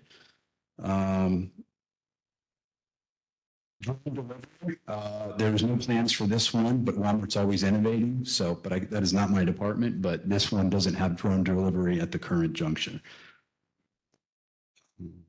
I think that was it. Certainly if the council has more questions and whatever I can address, I can. Here. I'm going to let Councilman Werner continue. Okay.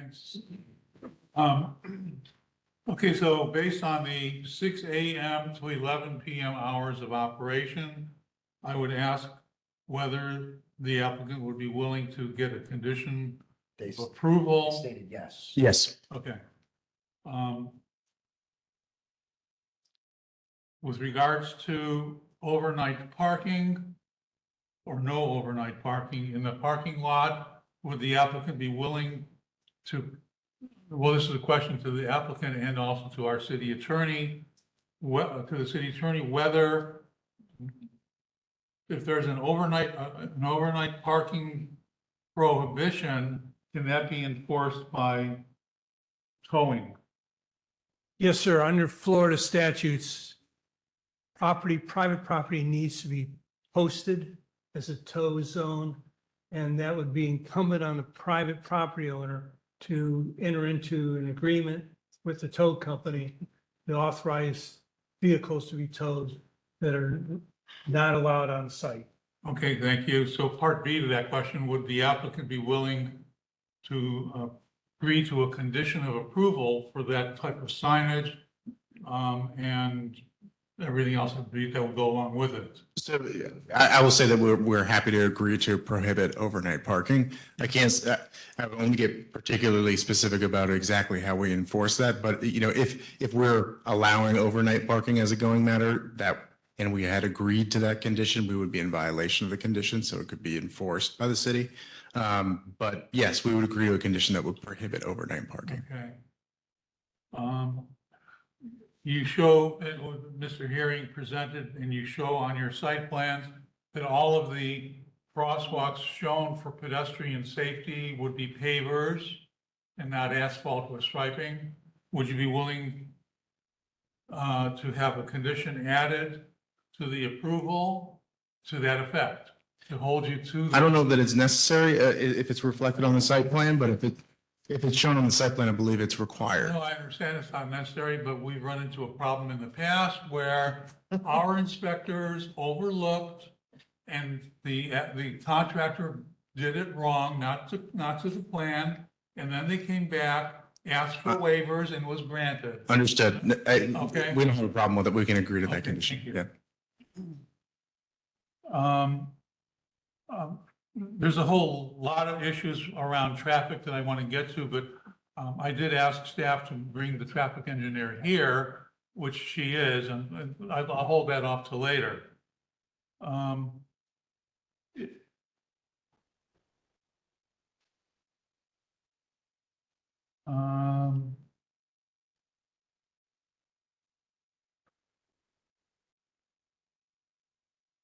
Are you aware that you are, I believe, the applicant here is on the hook to pay traffic impact fees?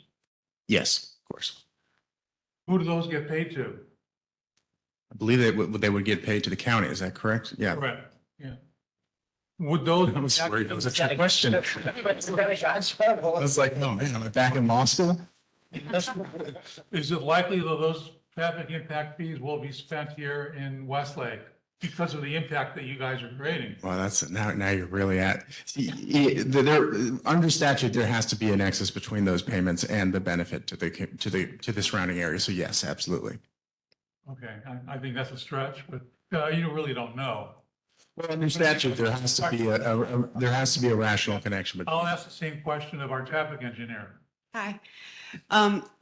With respect to where we pay the fees, Walmart, Minto, any use within the city doesn't have any legal choice about who we pay the fees to. At this time, the city doesn't impose its own concurrency.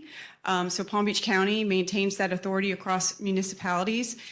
The applicant has applied for, received concurrency, and is doing what is required by it under law.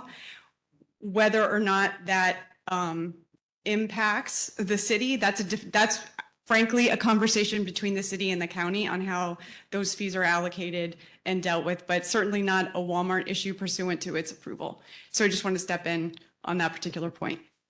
Thank you. I was just seeking from the applicant if he was aware that he was paying. Okay, just being clear.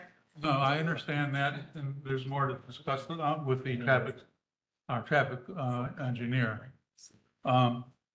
And with that, I would like to then pose questions to the traffic engineer when she gets an opportunity to come up and speak. Any other non-traffic questions? Right. In your analysis on the Walmart traffic impacts, did you find that there were impacts on local streets? Local streets meaning not the county Wait, street. What about non-traffic questions? Oh, no, okay. Non-traffic questions. Sorry, No. we're gonna get to traffic in a bit. No, I covered my traffic questions. No more non-traffic questions? Correct. But there were other questions that were brought up already. I'm not repeating them. Fair. Okay. Okay, so we're gonna get to traffic in a moment. I wanna get all the Walmart specific non-traffic questions out of the way. Councilman Gleason. I don't necessarily have any questions because a lot of my questions were answered, but I just want to make some comments that I did meet with the Walmart team. And one of the issues that I did have was in reference to loss prevention. And they had basically guaranteed me that I'll be meeting with the loss prevention manager at some point before opening, and that they would be 100% committed to prosecuting and making sure that the loss prevention does occur, that the prosecution does follow through, because we have had those issues in the past. And also to comment on the off-duty issue with security or off-duty. That was also something that I brought up to them. And the Walmart team has also told me that if it becomes an issue, that they would be a good partner with us and that they would employ a off-duty officer from PBSO. Thank you. Councilwoman. I have no questions regarding the site plan review. Okay. Okay, just a couple things. I was able to spend an hour with Mr. Hearing and also an hour and a half with staff going over the site plan. The one question I know a member of the public did ask, ongoing maintenance. How often does Walmart look at the external side of the building, parking lots? I know we have code that can come out to Walmart, but what does Walmart do internally? Maybe David might be in the best position to answer that question because you're. Get back to you on that. The maintenance team, but I would say one that came up about the carts and the parking lot, those are cleaned and maintained regularly by store associates. The exact maintenance schedule, I have to get back to you on what the repainting is or repaving, restriping, but I don't have that data point. We can get back to you on that. I'm good. That's it? I did all my questions with staff and. Okay, I have a couple. First, if we could put the, Neil, maybe you can do it. If we could put the staff recommended conditions of approval on the, up there, 7 of them. that's fine.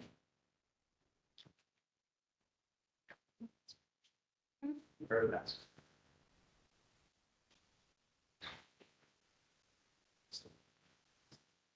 There.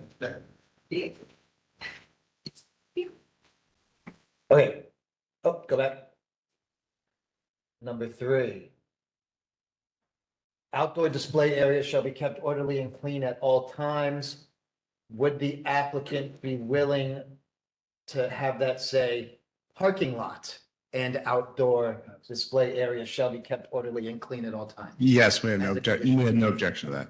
Okay, so we're gonna do that. If staff could take note, that's gonna be changed, if, assuming this goes forward. So in order for, and I saw his hand go up back there, I have a feeling I know what he's gonna say. In order for us to enforce the no overnight parking, there has to be proper signage.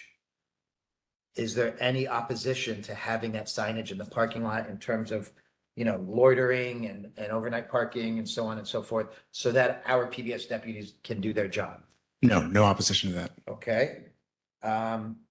I do want to ask the question about the long-term maintenance of the landscaping and if native trees are being used. That was a question by Ms. Bevan, the young lady. Well, happy to, glad to get the record, Donaldson Hearing, and I'd be glad to speak about landscape.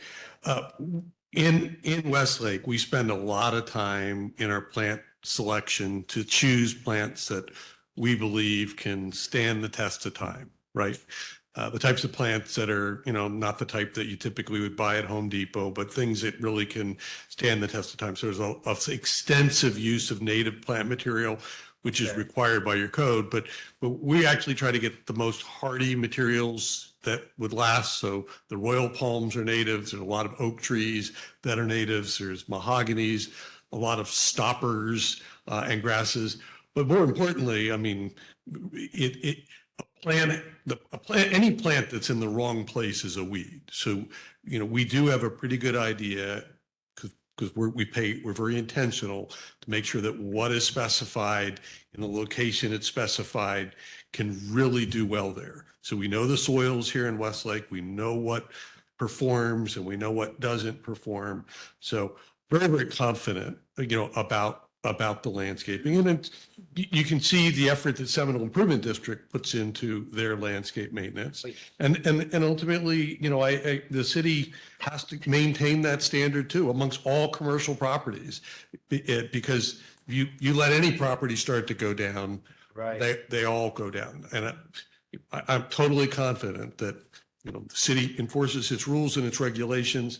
that landscaping is going to do absolutely fantastic and look better every day, not just the first day it's put in. Excellent, thank you. Mayor, I can speak to that too. Yeah, Just please. one additional item, but I can tell you from experience that Walmart and other sites that have been, developed back, say in the 90s, one a consistent issue that Walmart faces internally is trying to, as part of their effort to develop in this way that you're seeing, they're having to bring those other stores up to code or up to standard, and they're constantly struggling to get their landscape maintenance for older stores where it should be. They're spending a lot of effort doing that for older stores. They're putting time into designing the landscape for this store, and you're starting with the mindset that it's going to be maintained because they've seen it and how counterproductive it is for their business to then try to catch up and to meet code and to bring landscaping up to code. So they really do have an incentive to take the landscaping they've installed and make sure that it's maintained in the future. Now, that's not, anything. I understand that you have nothing guaranteeing you other than the requirement that they're going to be doing it every so often, but they're aligned with the city's goal in that regard. Excellent. I appreciate that. The question about fast food inside the Walmart. Do we know if there's going to be any fast food type restaurants inside? Right now, they just have our Dunkin' Donuts plan, just a Really? collaboration with Dunkin' Donuts. Yeah. Say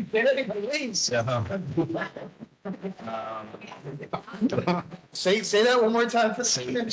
So again, I think a lot of the residents here, listen, I'm obviously an advocate for Walmart, so I'm biased, right? But Should led with that. yeah, so apology. Yeah, they have a collaboration and Dunkin' Donuts will have it. They also have a fantastic new sushi bar and other Walmarts, which is fantastic, very valuable. Try it. I think we can give out tours. It's very good and very value focused. So, but if you look at Walmart, just kind of selling Walmart, they have all the latest Apple products, right? So if you go to the apparel section, if you close your eyes, you might think you're in a sporting goods section or an apparel section of a department store. Don't judge them maybe in the Walmarts that maybe you've seen in other stores. To McGregor's point, there's over 5,000 different Walmart products right now in the U.S., so it's impossible to invest capital and make each one current to today's standard. But what they can do is every one, and by the way, they're still focused and committing to doing that. Somebody asked about the Belvedere store. I made a note. I don't know what that schedule is either to reinvest, but very much stores that don't present well, that's on their radar too. It's not like they just want to open and forget about it. So they very much want to continue new stores like what you're getting here, hopefully today. And all the old stores want to bring up to the kind of the new standard of Walmart today. So. But yeah, one other comment, I also work with other brands. I can't get into specifics, but I heard a lot of the residents say that they want other restaurants, they want sit down. Some folks maybe are very content driving 20, 30 minutes to Wellington. Other folks would love the opportunity to take a golf cart and have a night out or have a sit down restaurant and more QSRs. And Walmart is a major catalyst for that. So those other fantastic brands that you have to leave the market for, guess what? They all want to be here because of Walmart. They want to be here because of the big anchor, because of the traffic they bring, the attention, the energy, the excitement. They want to be a part of that community, and the restaurants gravitate towards that. The restaurants don't want to come in a field. They want to come to be a part of energy and excitement. So some of those restaurants will be popping up more and more as Westlake continues to emerge with some of these brands. Bring 'em. Thank you. Thank you so much. The only other thing I'll add is that I want to thank Walmart. They spent an extensive amount of time on the phone with me. I was pretty stern with them in terms of safety, coming from a city that you heard PBSO say, we have virtually no crime, zero. And I know there's a lot of concerns about that.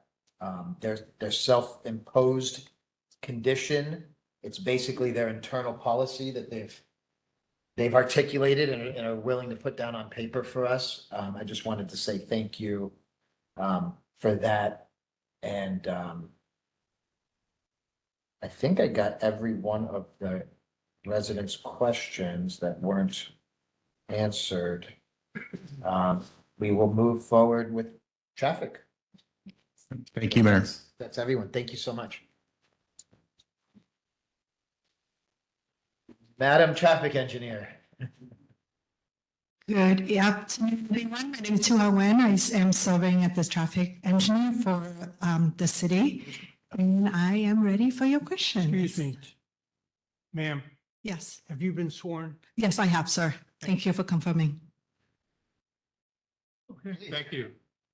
If you would explain how it is that when the city incorporated, I think you tried explaining this once before, but maybe it would be helpful once again.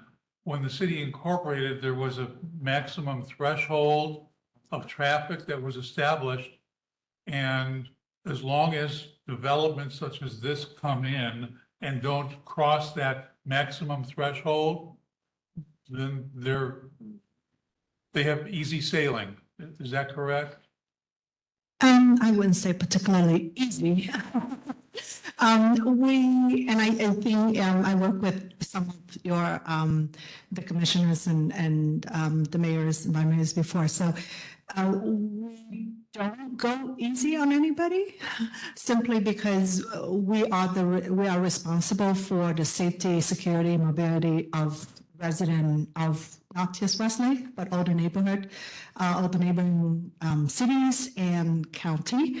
So consistent with any development, big or small, we have them go through the with Article 12. So we have them go through the requirement. So they start with how much or how many, I said how much traffic, but how many more vehicles would be on the road.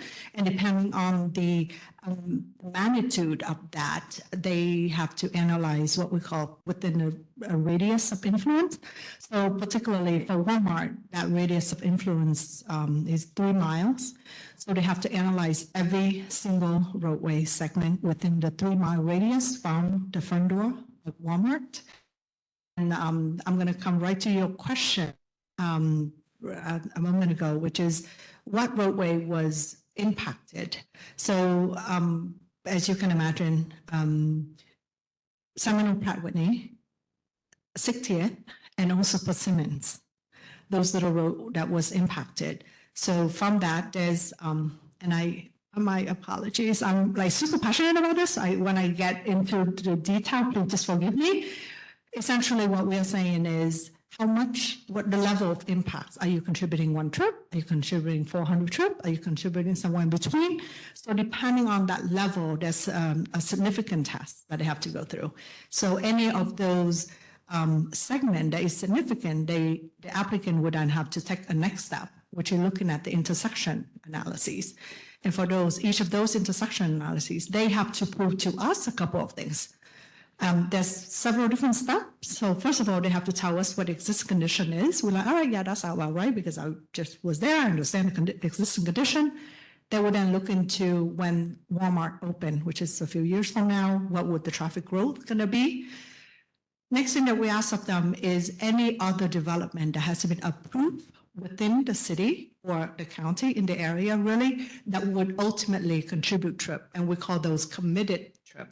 So let's say if there is another development in nearby that is approved by the council that not yet break ground or maybe under construction, not yet open to the public, when the traffic count folks out there, they couldn't have known there isn't any there, right? So we want to make sure that we lay that on top of what we call the background traffic.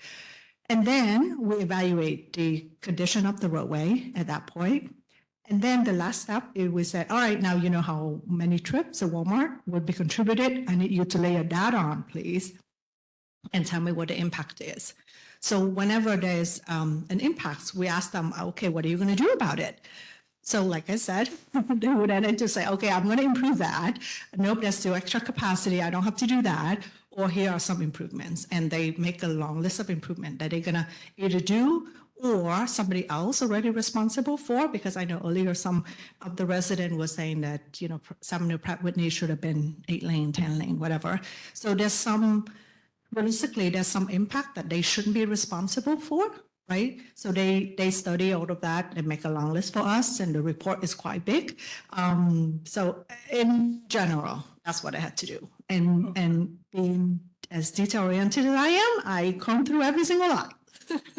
Tara know this. I don't know if I understood any of that, but Sorry.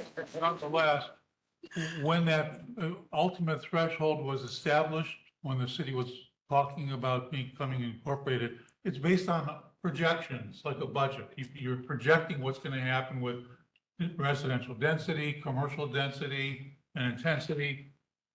And it's also, I presume, based upon Persimmon going through and 60th being built. Oh, fair enough. That's a yes. Yes, that's correct. So Persimmon isn't going through, 60th isn't built, then what impact does Walmart, and this really isn't just about Walmart, it's about other things that we're doing too and approving, but you guys happen to be here tonight. What impact does that cause because of those roadways not being available? Yeah, so remember earlier when I talked about the existing condition, when a roadway is not winding, when the county said they would, when a roadway is not connected, when the county said they would, we don't allow for that assumption. You don't do what for that? We don't allow for that expansion or connection in our analyses. Okay. So we truly assess the roadway network the way it is. So what I hear you saying is, despite the fact that those roadways, 60th and Persimmon, aren't going through at this point, you're comfortable, I don't want the words in your mouth, but I think I hear you saying, you're comfortable with the traffic volume being generated from this particular project is well accommodated by our local streets. That is correct. That is correct. Despite the fact that you have all that high school traffic in the morning and the afternoon. You have one car being able to get through across Seminole Pratt because of the short cycle on the traffic signal. I mean, are things like that, couldn't they be adjusted? Yes, the answer is yes, they could be adjusted. And I don't think that it's fair to say there's one car getting through the signal, because what happened to the rest of the car? They would be out there right now. So I know that when you in the car, it is hard to have a perception of what happening across the intersection. But as traffic engineer, what we do is that every time there is a change in traffic pattern, and Walmart would definitely create a significant change in the traffic patterns, we retime the signal, meaning we'll take the cycle length and we'll say, you know what, there's a lot more of you coming out there. We might have to give you a little bit more time, right? Keeping in mind that there's a signal downstream from me, another signal upstream from me, we have to coordinate all of that. So that's kind of our specialty. And that is that simple as I could put it. I hope that makes sense. Last two questions. Based on your analysis, what alterations or conditions did you recommend are necessary in order to accommodate Walmart? Number one. Number two, understanding that there is a traffic impact fee that's being paid. As the gentleman said, there should be a close relationship between the impact fees this project is paying and the nexus to where that money's going. Can you elaborate on what nexus projects might come from the traffic impact fees that Walmart is paying, and what impacts you identified on alterations need to be made for this project? Sure. I'll start with the first part of your question. The recommendation that we are making is as follows. At the intersection of Pratt Whitney and Town Center Parkway, in the northbound direction, right now, there's only one left turn lane. And based on our analyses, we believe that there is a potential for queue spillback. So what we are asking of the applicant as a condition of approval is within 6 months to a year of traffic opening. And we say 6 months to a year because we didn't want exactly 6 months and it just happened to fall into the summer or the low season. We say within 6 months to a year, when traffic is considered normal, we would like them to analyze that particular intersection and see if there's an opportunity, and there is, to make that a dual left turn lane.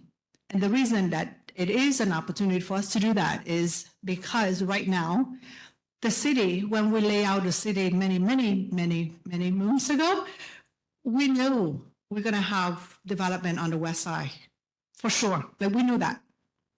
It's just a matter of time. We know that. So because of that, I'm not sure if you recognize, if you would, I will tell you now, and then the next time when you drive there, you'll see it. One of the left turn lane is already built, is already there, it's already being striped out. So the reason the city did that is so that we don't have to go back and rebuild the sidewalk, the drainage, the light pole, everything like that, and the median. So that lane is already there. So essentially what we are saying, guys, within 6 months to a year, there's a good chance you're going to need that left turn lane, the second left turn lane. So make sure that you do. And of course, the moment that that second left turn lane is opened, the signal going to need to be retimed yet again. The condition, the page you had up here before ended on number 4. There's another condition, number 7, I think it is. Right, it's the next Is page. that the one that speaks? Actually, the last one. And I have a question regarding that as well. Is there a detriment to having that second left-hand turn lane now? Is there a reason not to do it? I believe, so what it is that in order for us to have 2 left turn lane, there need to be 2 receiving lane on the other end. Because if you can imagine 2 left turn vehicle turning in, and they not gonna like each other very much, and they gonna cause confusion. So in a way, the only way for us to have a perfectly working, operating 2 left turn lane is when the Westlake of the intersection can have 2 perfectly good receiving lane. And right now, it's 1 receiving. Correct. But can you pull up number 7 or the second page of conditions again? Thank you. Sorry to make you guys go back and forth. The next one? There. Yeah, that's number 7. 6 months and 1 year following Walmart, is this the condition you're? That's referring correct. to? Yes. An operational analysis should be conducted to evaluate whether or not a northbound left turn lane queue can be adequately accommodated. If warranted, coordination with Palm Beach County, because it is obviously their road, to implement the necessary intersection reconfiguration. And that's basically it. Correct? Okay, so then the other question that I had was the The- nexus correct. issue of the funds that are going to the county. What might be the reasonable expectation of how those funds will be spent as a result of this Walmart project? That's a common question. It's a little bit bigger than I can answer, but I can try. So I will say this. Every development will have to pay the fee, but not every development. Let me try that again. Every development contributed to a fund, and it is kind of a big pot of funds. And the county has their priorities, project priorities. And they are very thoughtful in that. They do long-term, medium-term, and short-term priority. So if we're lucky enough to be in the, what we call work program, the 5-year work program of the county or the TIP, which is a transportation improvement plan, that the fund get to be allocated to that first. So I will be very honest, it is very unlikely that the money that Walmart will be paying will directly benefit Westlake. There's a chance, but I will be honest, it's probably not. because there's a whole bunch of other fee that was benefiting Walmart already. And down the road, some of that fee may benefit other Walmart, I'm sorry, Westlake resident while you drive on Otter County Road. Right. That would be my best guess about it.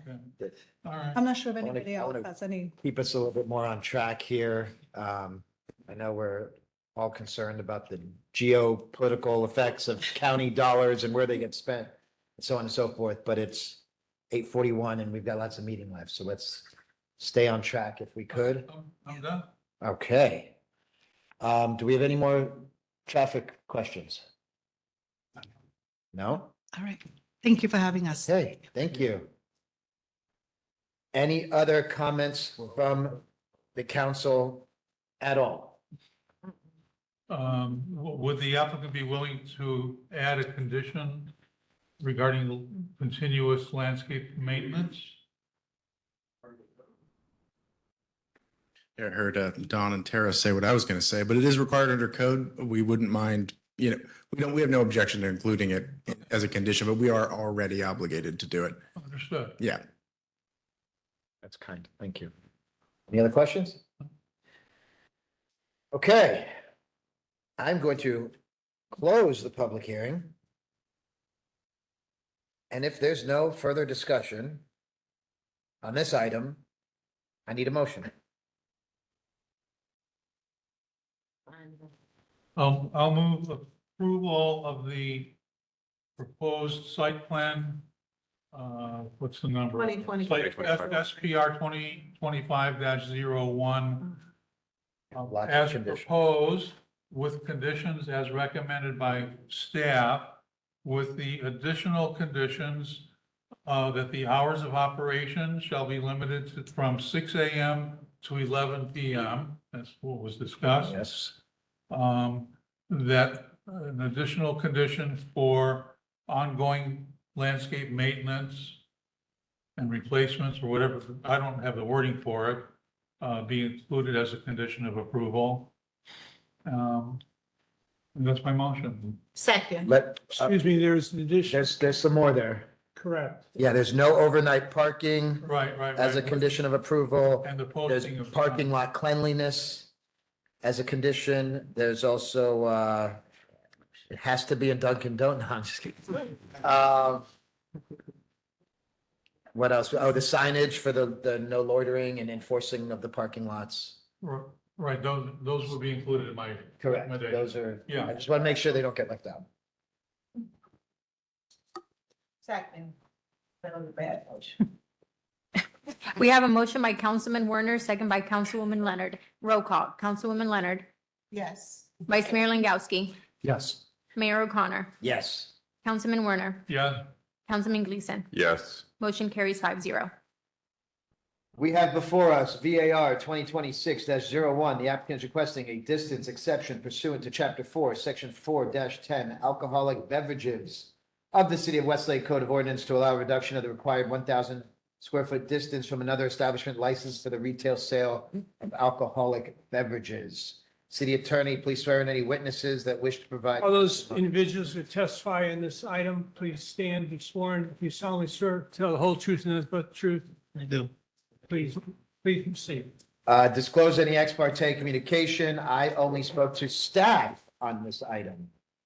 Any of you fellow colleagues on the council speak to anybody about the alcohol? Just staff. Only staff. I spoke to Mr. Herring and Okay. representatives from Walmart. Great. Any other ex parte to disclose? Mr. Herring. Good. Mr. Herring. Good. Wow, we skipped this one. Do we have a staff presentation? Yes. Hi. Good evening, Good evening. Mayor, Vice Mayor, council members. For the record, Santiago Cleaves, planner for the City of Westlake. Before you, BAR 2026, alcohol distance variance for Walmart. The applicant is requesting a distance exception pursuant Chapter 4, Section 4-10, alcohol beverage of the City of Westlake Code of Ordinance to allow a reduction of the required 1,000 foot distance from another established license for the retail sale of alcohol beverage. This is the data you've seen before. a total site area of 24.29 acres. The future land use is downtown mixed use, and the zoning is mixed use. Same background you've seen before, just the lows being approved in August 5, 2025, and January 20, 2026. The plat for Part G, including the parcel G and H, was approved, which is where the subject Walmart Supercenter will be located. For the request, the subject application was reviewed in accordance to the City of Westlake Land Development Code. The applicant is requesting the following variance to allow Walmart Supercenter to obtain a liquor license within approximately 800 feet of another establishment that is already licensed for the sale of alcohol beverage. In this case, is XL Padel. This is the code reference, Chapter 4, Section 4-8, which pretty much states that no sale alcohol beverage license shall be issued if there is another establishment within 1,000 feet. This distance is airline measure taken from the center of the main entrance to the proposed business and the existing business. Under per Chapter 4, Section 4-10, the City Council may grant the variance for the distance requirements if it finds the following requirements are met. The first requirement is that the establishment distance requirement of 1,000 feet from the public or private elementary school, middle school, or secondary school. This distance is airline measure taken from the center of the main entrance to the school grounds. Under staff analysis, the subject property is not located within 1,000 feet of any public, private, elementary school, middle school, or secondary school. Based on the city staff analysis, the subject application is in compliance with the code. Here's a map, the existing high school and the subject site, which is now within 1,000 feet. The second requirement is in the opinion of the City Council, the granting of modification will not materially impair the safety, health, morals, or general welfare of the citizens of the city, which the chapter is intended to. Under staff analysis, the granting of the variance will not materially impair the safety, health, morals, or general welfare of the citizens. In addition, the subject site is located within the downtown mixed-use zoning district and is surrounded by planned commercial development, including Lowe's, Publix, and other retail uses. The subject application is in compliance with code standard. Under final remarks, the subject application was reviewed in accordance to Chapter 4, Section 4-10. Based on the staff findings, the request distance exception satisfies the criteria of Chapter 4. Therefore, city staff have no objections. Any questions for staff? Do you have any questions for staff? Are you recommending approval? We have no objections.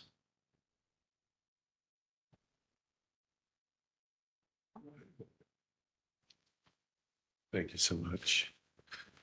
Mr. Mayor, for the record, Donaldson Hearing here tonight again on behalf of Minto PBLH LLC and Walmart. And so in the interest of time, I'll try to be as brief as I can and just run through this. Part of this is, really the way that the city code has been drafted, which was before most all of you folks, that it's just not very clear, and when you understand basically what our position is in here, you'll understand it. I'm just going to go to this map, which I think really tells the story. So the issue here is that the XL Paddle, which is the pickleball paddle club, was granted a license to sell beer and wine because they do have a small food service, but the food service is not equal to 51% food. So they have to have a liquor license approved. If it was a restaurant at XL that sold 51% food, they would have not have been required to receive a waiver variance such as what we're requesting tonight. So they were approved a waiver to sell beer and wine for on-site consumption as a part of their snack venue within XL Padel. Walmart now, in contrast, it has a grocery store, so it sells beer and wine within the grocery store component. And so that's not really even a matter of the subject here. That's that your code provides for that. But we have a package store, which is located at the very north end of our facility, which is only 812 feet from XL Padel. And because they're selling beer and wine for in-house consumption, on-site consumption, and we have a package store for off-site consumption, we're required to get a waiver variance from you based on the criteria that was outlined in your staff. We're well over 1,000 feet from the package store that's within public. So just really a strange nuance in your code. We could get into more details of the nuances, but from a technical perspective, we are asking you tonight for that variant. So as pointed out, we're 812 feet away, and there's two distinctive differences between the uses. One is on-site consumption of beer and wine. The other is a package store that doesn't have any on-site consumption at all. So they're very much so different. And so we agree with staff's determination that we're fully compliant with the criteria in which must be confirmed by this council. Is one, that we are much greater than 1,000 feet from any school. And then also that the granting of this request doesn't in any way materially impair public health, safety, and welfare morals of this citizens of the city. So with that, unless you have any other questions, I'll conclude my presentation. Going to open public hearing and ask for any comments from the public on this item only, which is the alcohol distance being a couple hundred feet short of XL Padel. Any comments from the public? No? All right, let's close the public hearing, and any comments from the council? No. Okay. May I have a motion? Make a motion to approve variance 2026-01 as presented. Second. We have a motion by Councilman Gleason, second by Councilman Werner. Roll call. Vice Mayor Langowski. Yes. Mayor O'Connor. Yes. Councilman Werner. Yes. Councilman Gleason. Yes. Councilwoman Leonard. Yes. Motion carries 5-0. We have before us MSP 2025-01. The applicant is requesting approval of master sign plan for the retail sales and service use known as Walmart Supercenter located in the southern portion of Pod G. The subject site consists of 24.29 acres, will include a 188,779 square foot main building and a 1,618 square foot convenience store with 10-pump fueling station. The subject applicant includes 9 waivers. City Attorney, please swear in any. All those individuals testify for this proceeding. You solemnly swear to tell the whole truth and nothing but the truth. I do. Please proceed. Disclose any ex parte communication on this item. I met with the applicant and staff regarding this. Same. Same here. Same. Ex parte? Yes. Same. Same. Okay. We all talked with everybody about it all. Yes. Staff presentation. For the record, Santiago Cleaves, planner for the city of Westlake. Before you, MSP 2025-01, Walmart Supercenter Master Sign Plan Review. The applicant is requesting approval of the master sign plan for the retail sale and services known as Walmart, located in the southern portion of Pod G. The subject application includes 9 waivers. Here's the same data you've seen before. Total site area 24.29 acres, future land use downtown mixed use, zoning mixed use. A little background, this one for October 27, 2025, the city council approved the master sign plan for Lowe's, including 6 waivers. On January 6, 2026, the city council approved application MSP 2025-03 with 2 conditions of approval and including 5 waivers. Here's the waiver table, including the 9 waivers. This waiver table includes the deviation and the code requirements and what the applicant is requesting.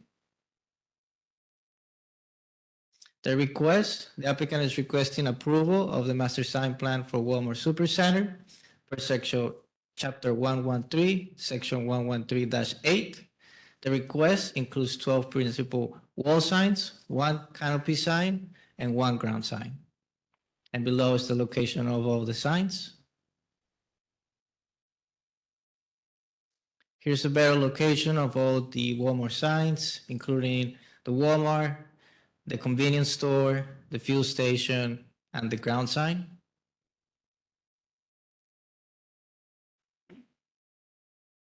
Here's the proposed wall signs for Walmart.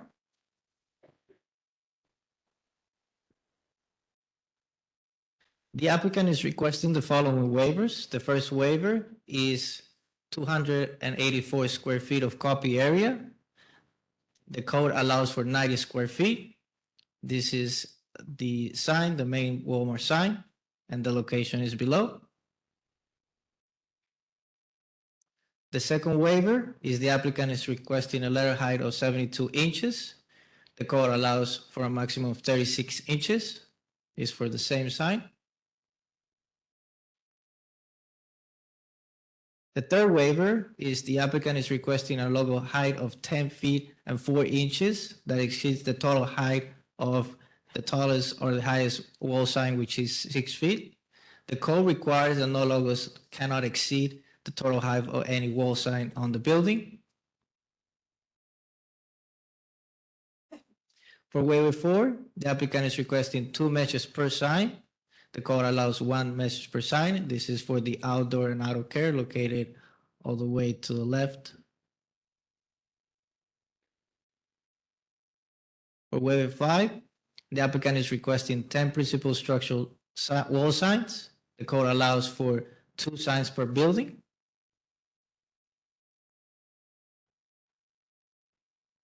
For waiver 6, the applicant is requesting a canopy signage coverage of 95%. The code allows for a maximum of 80%. This is for wine and spirits and the auto care.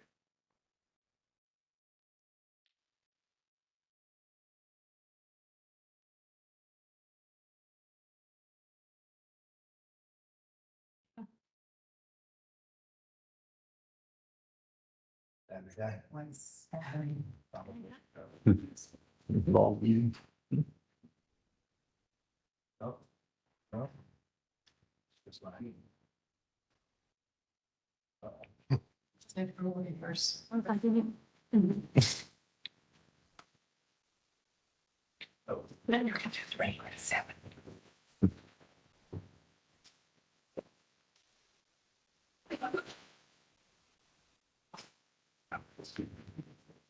Yeah, okay. So for waiver 7, the applicant is requesting 48 square feet of copy area. The code allows for 24 square feet. It's for wine and spirits. Waiver number 8, the applicant is requesting 42 square feet of copy area. The code allows for 3 square feet. This is for the drive-through canopy, the pharmacy drive-through.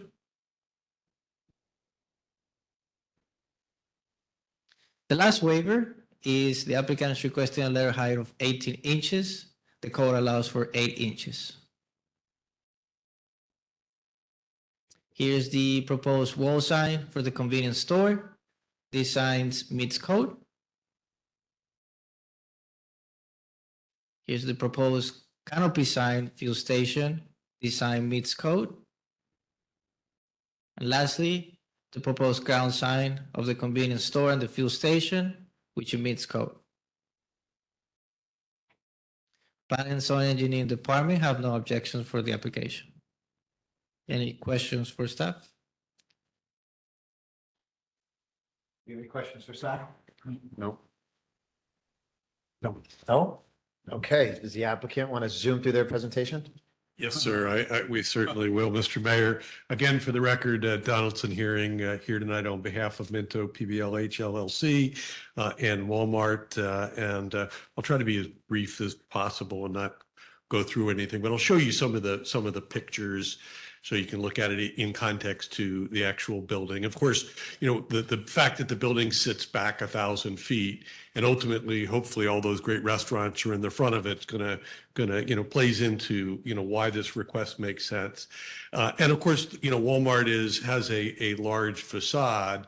And so if it were a multi-tenanted retail building, every single retail person, like in Publix, would have in the Publix plaza, would have the ability to have some signs. So in the context here, we have more wall signs. We've got multiple departments as a part of this, as if they were subtenants per se in the building. So we've walked through that. Staff has gone through that. There's 9 signs on the front, and then there's 1 sign on the south elevation, which is for the auto care. And then we have some other informational signs, like for our bay doors, that are meeting the requirements of the code. I won't get into all these little details. I can go through this as we go through. So, first, as staff pointed out, the sign on the upper left is where we have our outdoor and auto care. That's on the front elevation, so it faces the east, and it's intended to provide some wayfinding, because we have a relatively, a very nice garden center, but it's all the way down on the south corner, and then the auto care is around the corner. So that's intended for wayfinding. So the size of the sign meets the requirements of the code, but we have 2 messages: 1 outdoor, 1 auto care. In the center is the Walmart, and there were 2 waivers there. Our letters here are 6 feet, so really in keeping with the other larger box stores that set back off the road. That's in keeping. And then the logo, which is a separate variance, because the Walmart corporate registered logo, as you even see on the bottom there, has a scale that's a little bit bigger than the Walmart sign itself. But those are all individual little signs of themselves. So they're channel letters per se, which puts you through a color. So they're all individual. It's not a box. So very nicely done. The pharmacy drive-through on this scheme, that's again wayfinding, so people know where that is. As staff pointed out, staff evaluated that as if it were a directional sign. So when it said 8 inches letter height and 3 square feet, that would be the same as a ground directional sign. This one is on the building, so we are requesting the larger letters, the 18-inch letter height, so that is visible. And then as we move around wine and spirits, so this is somewhat of what I would say, somewhat of a benign waiver. So the architectural canopies that we have, similar as what you have on the Westlake Sales Center, those are canopies. And so these signs actually sit out on the edge of the canopy, and it's done that way to create architectural relevance. So it's more, forward leaning. If the sign were put up on the building, it would be irrelevant. But because it's on that canopy, our sign basically is 90% of the width of the canopy versus the 80% allowed by the code. So the sign could be on the building, and this waiver wouldn't be relevant, because it's on the canopy. It does require a waiver there. So that's what that waiver is. This was the logo, and our letter heights are really just about 6 feet tall, 6 feet 1 inch, and the logo is 10 feet, but all individual internally lit elements. I won't run through all this. You've seen that. These are the other elevations of the building, so you can see it in context. So everything's I think, been very carefully considered and designed. Again, as you see it from the street, and as pointed out in the staff report, is that the signs have an appropriate scale to the building itself, right? So if you put a tiny sign on a building facade like this, it would look like the building was bigger than it is, and vice versa. When you put the sign that's appropriately scaled, it appears to be visually correct, which is what we're doing. And these are just some of the other views that are there. So with that, we'd request, your approval of our proposed master sign plan. We think we've done a great job with it, and happy to answer any questions that you have. Any questions? Any questions? Oh, yeah. Okay. one question. Is it fair to presume that there will not be a Dunkin' Donuts sign on the exterior of the building? Yeah. I don't know why. they have plans for that, just yet we'll get back to you. We have to come back and do a whole new master sign plan. So it's not in this request. It definitely is not in this request. So I think that's a good And presumption. there's no Starbucks signs on the outside of Targets. Right, you that's, know? Yeah. exactly. Yeah. But I don't think there's a Subway on the other side of the Walmart stores, but I don't think there's a Subway outside of Walmart. Or McDonald's. I don't- Right, yeah. Oh, yeah. No. But who knows? That's an exception. Okay, so I'm gonna open a public hearing and ask if you have any comments from the public on the master sign plan. Alicia Torres, 5847 Whippoorwill Circle. I just wanted to confirm that all of the components of the sign is channel letter? All of them. So even the smaller, like grocery? Thank you. Just again, for the record, 100% of all the signs on the building are channel letters, individual channel letters, three-dimensional, which is now you can say, if Walmart can do it, anybody can do it. Right? Any other comments from the public on the signs? Okay, I'm gonna close the public hearing. And if there's no other comments from council, I'd like to entertain a motion. Make a motion to approve Second. master sign plan 2025-01, It was 20. and including the 9 waivers. We have a motion by Councilman Gleason, second by Councilman Warner. Roll call. Mayor O'Connor. Yes. Councilman Warner. Yes. Councilman Gleason. Yes. Councilwoman Leonard. Yes. Vice Mayor Langowski. Yes. Motion carries 5-0. Thank you. We have before us MSP 2026-02. The applicant is requesting approval of a master sign plan retroactive for the Crestwind Palm Beach residential development located south of Town Center Parkway, east of Parcel M, Sky Coast, south of Persimmon, one pod entry monument sign located within the landscape median at the secondary community entrance along Persimmon Boulevard East, already built. The applicant is requesting 3 waivers pursuant to section 113-8, master sign plan, the city of Westlake sign code.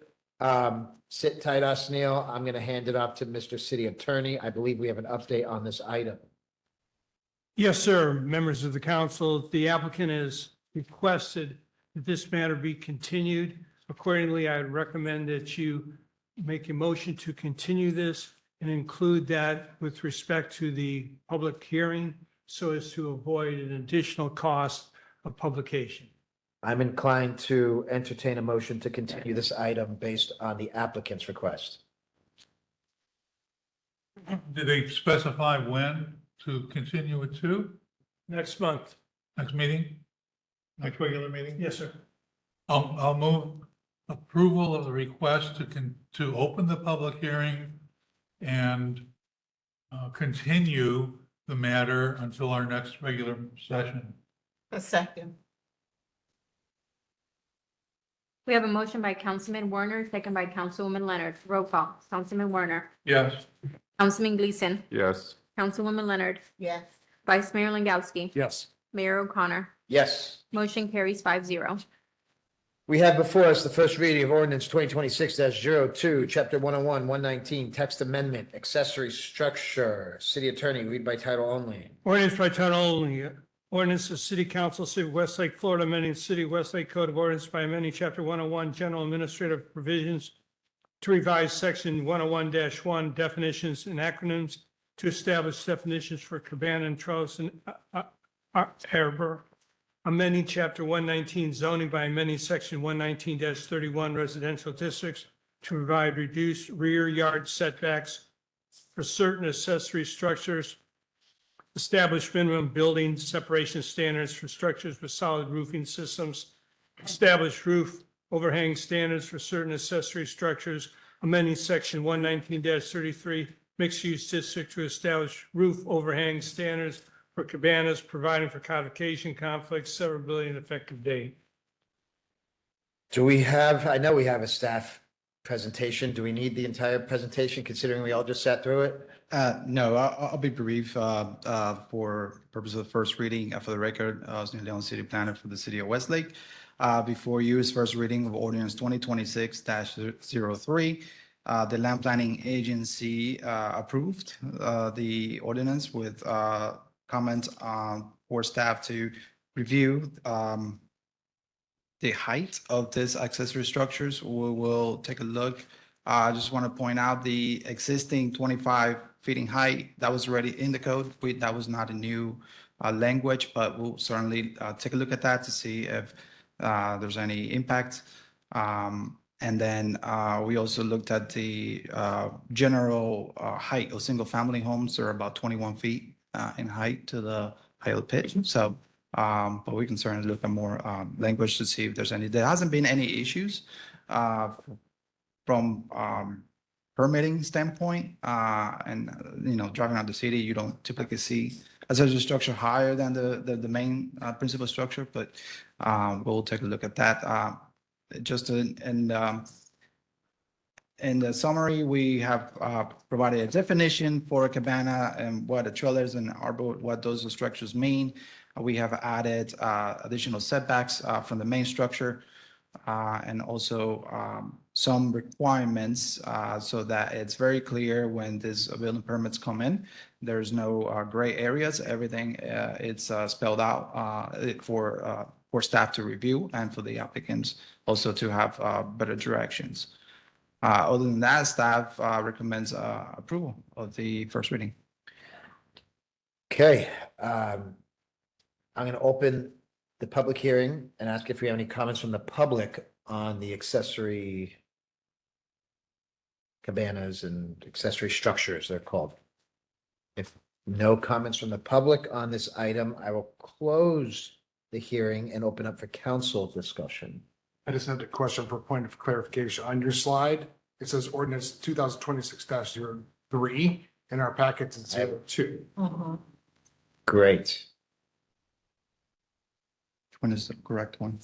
2020. We can address that on second reading. Okay. Okay. Got enough? Any other questions on these accessory structures? No? Then I need a motion. I move that we approve for first reading ordinance 2026-02 Second. As amended. as amended. Yeah. We have a motion by Councilwoman Leonard, second by Vice Mayor Langowski. Roll call. Councilman Gleason. Yes. Councilwoman Leonard. Yes. Vice Mayor Langowski. Yes. Mayor O'Connor. Yes. Councilman Werner. Yes. Motion carries 5-0. Thank you. New business. Resolution 2026-03, selection of the vice mayor. City attorney, read by title only. Resolution by title only, resolution of the City Council of the City of Westlake, Florida, selecting a member of the City Council to serve in the position of Vice Mayor until April 6, 2027, pursuant to the city's charter, providing for conflicts, severability, and effective date. City manager, you want to provide a staff update? Thank you, Mayor. Pursuant to the City of Westlake's charter, the City Council must select a member of the sitting City Council to serve in the position of Vice Mayor each year. This resolution 2026-03 provides for the selection of the City Council member to serve until April 6, 2027.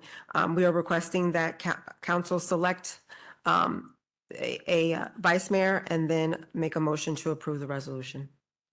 Thank you. I'm going to go ahead and open for council discussion, and I'm going to have a point of privilege here. And forward this discussion with some opinions of my own. So next month, for those of you who don't know, next month I get sworn in as the president of the Palm Beach County League of Cities.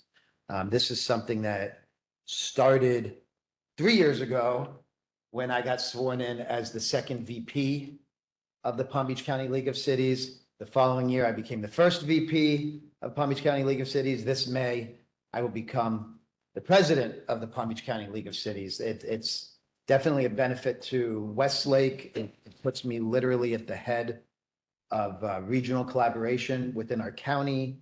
I control a lot of the calendar, and it is truly a great honor. Our sitting vice mayor is going out to attempt to become the second VP of the Florida League of Cities, which will position him to be the president of the Florida League of Cities. The Florida League is an incredible organization.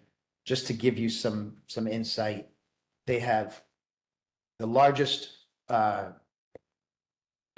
largest Florida municipal insurance trust. They insure all the cities, not ours, but a lot of them. They have a massive pension fund. They have a patent with NASA to turn the recyclables that nobody wants into brick pavers. I mean, the Florida League, there's 4 billion under management. I mean, it's a huge juggernaut of a company, but its main goal is to protect the city's abilities to govern themselves. We get tons of education from the Florida League, and to have our vice mayor lined up to basically become the president of that organization would be a tremendous honor. And I think the title vice mayor would carry some weight in the nominating committees, and eventually, all the members vote for that. So for those reasons, besides, there's only one other person on this dais who is out there waving the Westlake flag as much as I am. And that's our current vice mayor. He sits on the board of the National League of Cities. He's at everything and anything. So for those reasons, I'd like to nominate that we continue Vice Mayor Greg Langowski as the vice mayor going forward. And the Palm Beach County League has already endorsed his candidacy to become the president. I know some other regional leagues have as well. And I wish you the best of luck in becoming the president of the league. We'll end up having a president and a second VP, both from Westlake, of the largest league. It's really incredible. So for those reasons, I'd like to nominate Greg. I can't make the motion without passing the gavel, but it's council discussion. Do we have any other comments from council? Well, Let's I start with agree. Ms. Leonard. I would definitely make the motion to continue with our vice mayor. Okay, we have a motion, but. I'll there's still- second. Okay, we have a motion and a second. We have a motion by Councilwoman Leonard, second by Councilman Gleason. Roll call. Councilwoman Leonard. Yes. Vice Mayor Langowski. Yes. Mayor O'Connor. Yes. Councilman Werner. Councilman Gleason. Yes. All right. Motion carries 5-0. Congratulations, Vice Mayor. Thank you for your continued faith. Right. All right, next we have before us Resolution 2026 supporting Senate Bill 484 and House Bill 1007 relating to the siting of hyperscale data centers. City Attorney, read by title only. Resolution of the City Council, City of Westlake, Florida, supporting Senate Bill 484 and House Bill 1007 relating to the siting of hyperscale data centers, advocating for meaningful proximity protections for schools and residential neighborhoods, preserving local land use authority, providing for conflict, severability, and effective date. City Manager, do you have a staff update? Because if not, I'll hop in. I'm sorry, Mayor, can I just quickly interrupt Sure. you? Could we go ahead? So we went ahead and we appointed Vice Mayor Langowski as a mayor again. Can we go ahead? As Vice Mayor. Vice Mayor? Mhm. Yes. We need a motion now to adopt. We had a motion in No, a second. the motion was sufficient. Okay, sorry about that. Okay. Great. We had a motion, second, and a vote.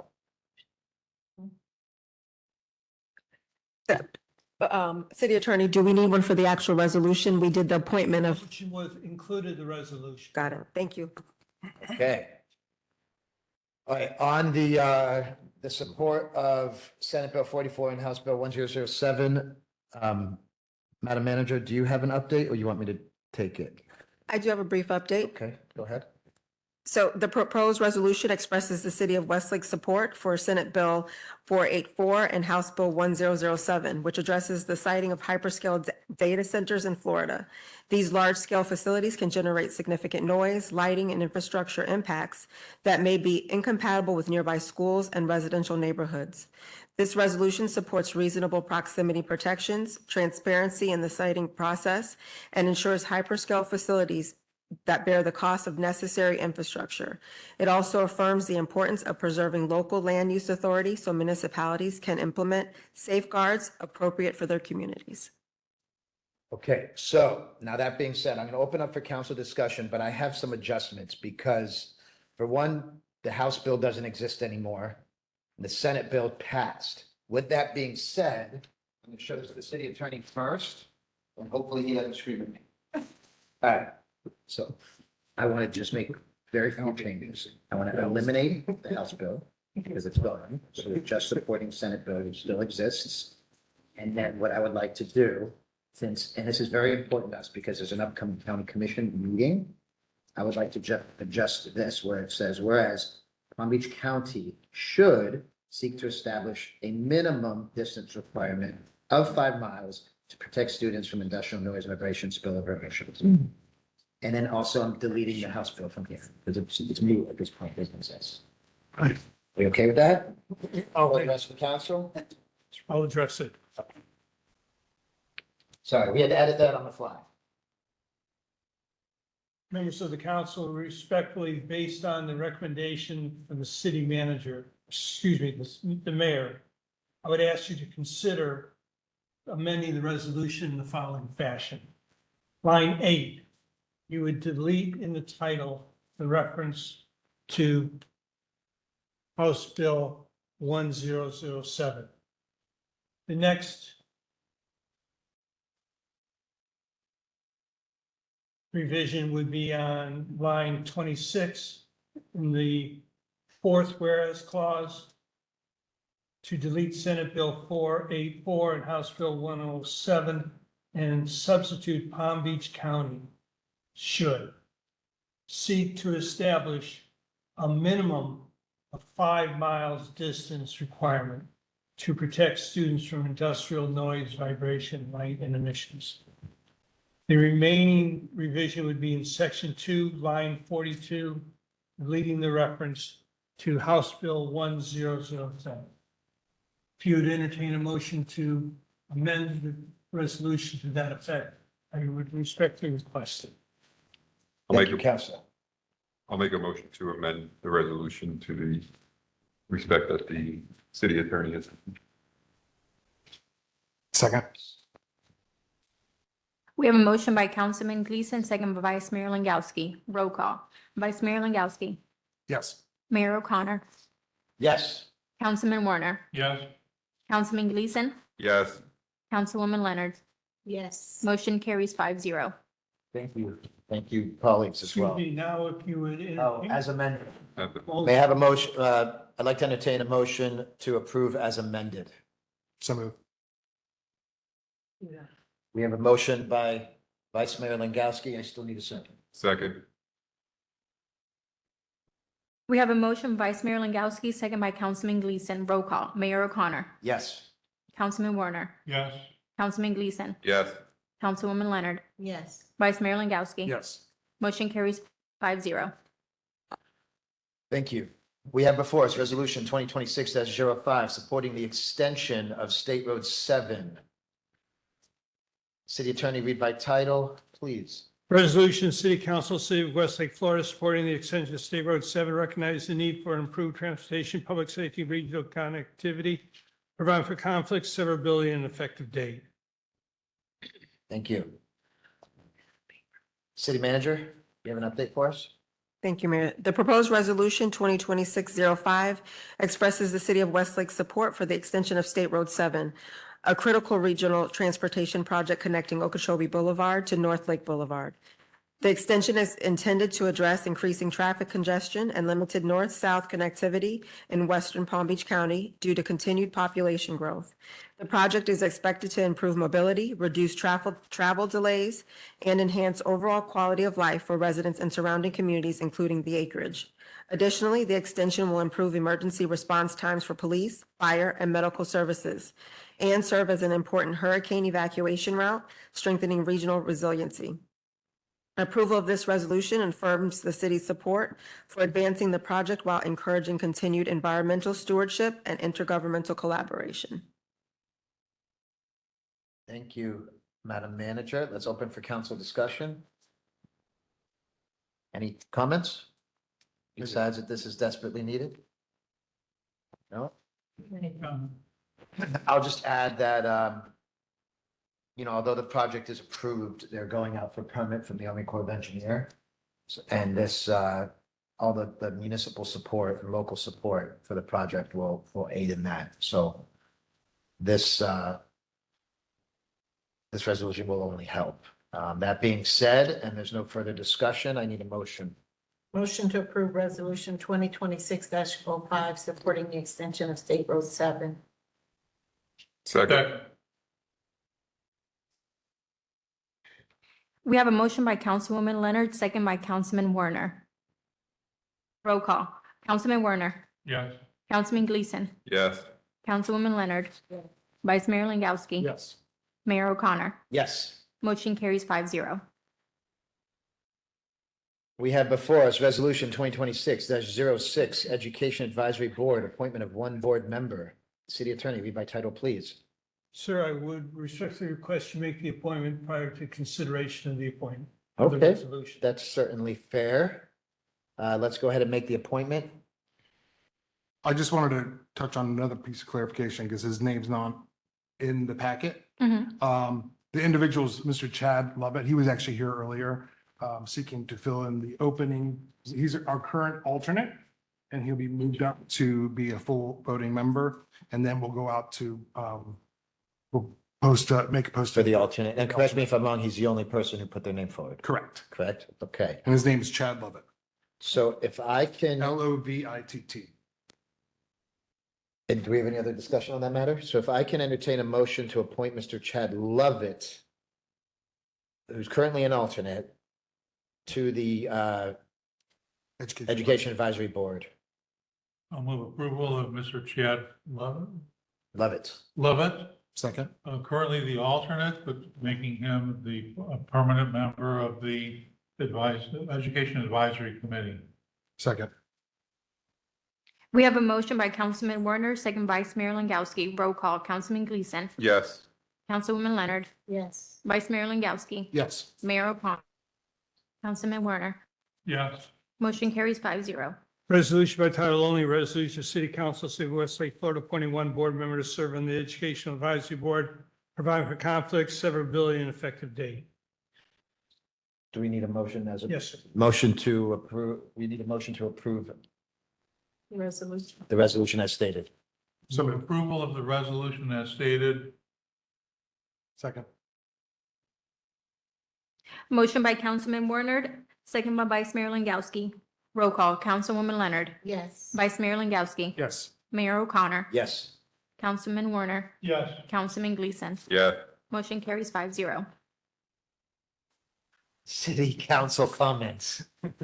Councilwoman Leonard, No comments, Mayor. Councilman Eric Gleason. I just wanted to touch, I think the city manager may speak about this, a reference to the race, ma'am.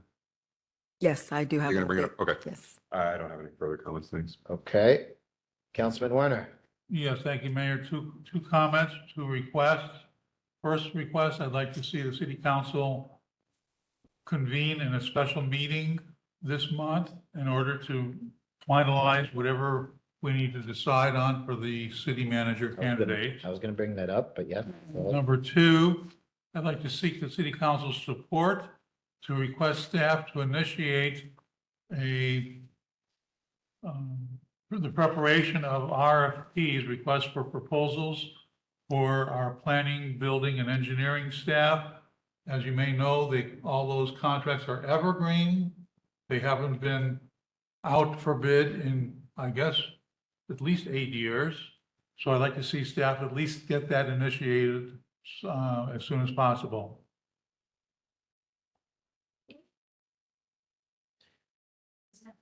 Yeah, I don't know if I don't know if I We're agree with going to that. be having budgets coming up soon. Right. We need information. We need to know, are we overpaying currently with our current contract, or could we do better? I don't necessarily object to it. I think that we don't necessarily have to move forward with it just because we get them. We could actually just see what we're paying as opposed to everything Well, I else. mean, an actual RFP is very, very cumbersome. No, I It's a understand lot. Now, the only qualms or concerns that I have is also the purpose of an evergreen contract is that when somebody's doing an amazing job, an incredible job, we can keep their contract. And Okay, I would beg to disagree that I don't think we could use that word exceptional job in many cases. We've had many errors made at the staff level that we've had to resolve with waivers. I'm okay with knowing that we're not paying too much, but I use putting out somebody's contract for bid as an ability to get poor performance to become good performance. And I would disagree that we have poor performance from those contractors. Well, I'm certainly entitled to your opinion. I certainly I am. have a different opinion. Are we speaking specifically? Yes, the councilman wants us to put out for bid engineering, Planning, building, and engineering. P and Z, building and engineering. He wants to send their contracts out for bid. I would like to get requests for proposals for those services. Respectfully, if I could, this should be an agenda item. These are comments. So you're not in a position to make a determination this evening. Fair. So if there is a consensus based on the recommendation of Councilman Warner's. I'm willing to, we'll put it on the agenda for discussion. I'm willing to discuss it. My sentiments are gonna remain, but sure, put it on. Okay, so we're gonna make how about we just make discussions of contracts as a whole? A discussion of all contracts. Yeah. So which other ones you talking about, Infomart? Everything. Yeah. Contracts. Let's just make general discussion of contracts an agenda item for budget purposes.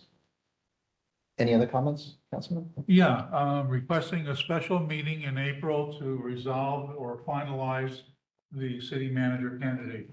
Well, I'll make that part as my my comments as well. Well, but I'm making the request. Okay, just put a pin in it. Because I have a report on that, since I'm the point person. I have some comments on that issue, but you're gonna be okay. It'll be fine. Vice Mayor. Couple items. The Education Advisory Board met last month. We're going to meet also again this month on April 30th. But they had a request of the council in consensus. This would be to recognize Seminole Ridge High School students that are dual enrolled. There's approximately 35 of them. To recognize them during our May City Council meeting, present them with a certificate, and also the Teacher of the Year from Seminole Ridge. If you would. I'd be okay with like to that. Go forward with that. Any objections to recognizing the dual enrolled students? And They're Teacher of the gonna Year? graduate with associate's Oh, degree. that's amazing. It's really cool that they. Yeah. They're getting their high school diploma and a college degree. Yep. Yep. And then, so then we'll meet again on April 30th at 6 PM at the CID offices and city offices. And the next thing is, I was in conversation with the school district yesterday. They'll be sending out an official notice to the city, but it all are welcome. But April 30th at 9 AM is the groundbreaking for the new elementary school, Westlake Elementary. Will be at 9 AM on April 30th. Cool, let me put that on my calendar now. And that's a Thursday. April 30th? Oh, it is, it's on my calendar. Okay. Can I just ask, I'm sorry. Roger Dean Stadium on the 18th. Is that That, still? that's been postponed most likely till next year. All right, thank you. Councilman Warner, you had something else? Oh, yeah. Up in Washington DC for the National League of Cities, that I attended, a couple of you also attended. I met with a company called CGI, and they do video. This is a company that does videos for cities in the National League of Cities family. Okay. And they sent me information which I had forwarded to Zoe, and we discussed it. And I wanted to see us put it on the agenda for a future meeting for next month. They're willing to do a video of the city, a marketing video. It'll be at no cost to us. And we would be entitled to use it as we see fit. And I thought that would be good for our economic development. Didn't we approve that already? We approved something with them. We approved. We approved the one that was going to be for the city summit in November. They ended up not going forward with the videos at all. We were picked as a new city. But the National League, they changed the parameters and so they didn't do any video cuts. So we did not go forward with that. But that was the original one we were gonna do. Right, well, Talking about our 10-year anniversary. and- When I talk with them, they're very interested in doing Westlake. Okay. Yeah. Yeah, I mean, I like the no cost part. It's no cost. So if it's no cost, I'm in. It'll be open also to nonprofits in our community and of course businesses. And if the business participates, there's a charge to them. Okay, make it happen. All right, I got a couple things. So I'm speaking on a panel at a Smart Cities Conference, which happens to be in West Palm Beach on the 15th and the 16th. And as a, I don't know, benefit of me speaking, they're extending invitations to the whole council to attend. It's normally a couple $100 deal, so it's gonna be free. So I will get I don't even have it yet. I just know when I'm supposed to be there, but I will get the information to our city clerk to disseminate it for you guys. There's gonna be like a special code that takes the registration down to 0. But it is in West Palm Beach. And it seems like a pretty great conference. Stephen Ross of Ross Related is speaking and Mayor Keith James is speaking and there's lots going on. So I'm pretty sure it's the 15th and the 16th. I know that I will be there on the 16th. It's the 16th. You're on the 16th? Yeah, is it the 14th and 15th? I have the 14th, 15th. Okay, well, TBD, it's either sometime between the 14th and the 16th. I'll get that information to you as well. In terms of the contract negotiations with Mr. Brown, who's here, we had quite a bit of back and forth.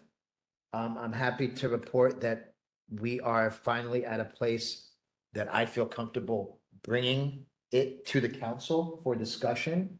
It is my opinion that we should workshop it, the discussions, and have our own workshop so that we could discuss everything and then we could put it on the following agenda and/or we could just call a special meeting where we're gonna workshop it and talk it, and make action the same day. But it's definitely gonna need its own meeting, is my point. What's the workshop? What do you mean by workshop? Well, there's lots to discuss. So there's a couple of ways we can do it. We could do a workshop where we discuss it all, since it's the only time we can get together. And then the actual action would be approving the contract and be at the following meeting.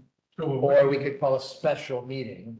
So it's a meeting, whether it's a It's a workshop. meeting no matter what. Right. It's just, if it's a workshop, no action can be taken at that meeting. You can't vote. You Okay, can't vote. But I think it is gonna require its own meeting. We hashed out a lot. And I think we're in a really great place and I'm comfortable bringing it to you guys for discussion. So I guess we need to pull our calendars out, is really what we're working on. And also we need to know what the space is available. Yeah, we'll need to check. We'll have the city clerk check to see if the lodge is available for us. So when when should we take a look at doing this? Do we have? Well, I'm still not convinced a workshop is needed. I mean, if we're gonna talk about it, No matter what, we need to get together and discuss we do. everything.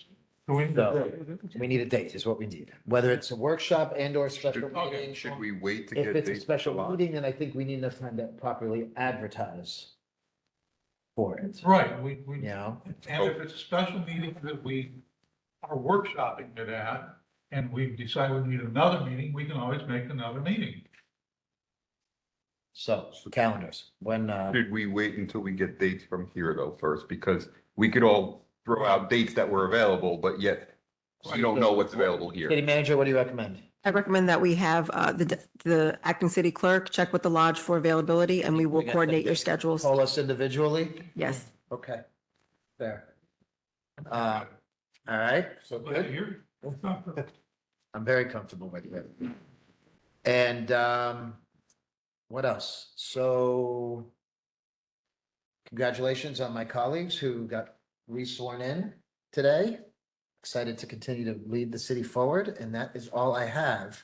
We did most of the staff reports. City Attorney, you got anything for us? No. Madam Manager, you got anything for us? Yes, very quickly. Couple of new businesses coming into town. Chase Bank has started moving. They broke ground and began excavating within the last week or so. So they are moving along. Some new buildings coming into the Westlake Palms Plaza. We have the Goodwill, which is a donation center. A cafe is expected named Ella Cafe, Westlake Eye Care, and then another barbershop is joining Westlake businesses. I also want to thank everyone that attended Spring Fest here on council. It was well attended by the public, and as with anything, there's always room for improvement. And now that we have a special events coordinator on board, we have a dedicated team member to oversee the continued success of not only that event, but other events going forward. I want to thank the 48 market vendors, 3 community vendors, and 3 participating sponsors that were present that day as well. And also regarding the 5K, as everyone knows that the 5K usually occurred in January or February, or should have occurred in January of this year.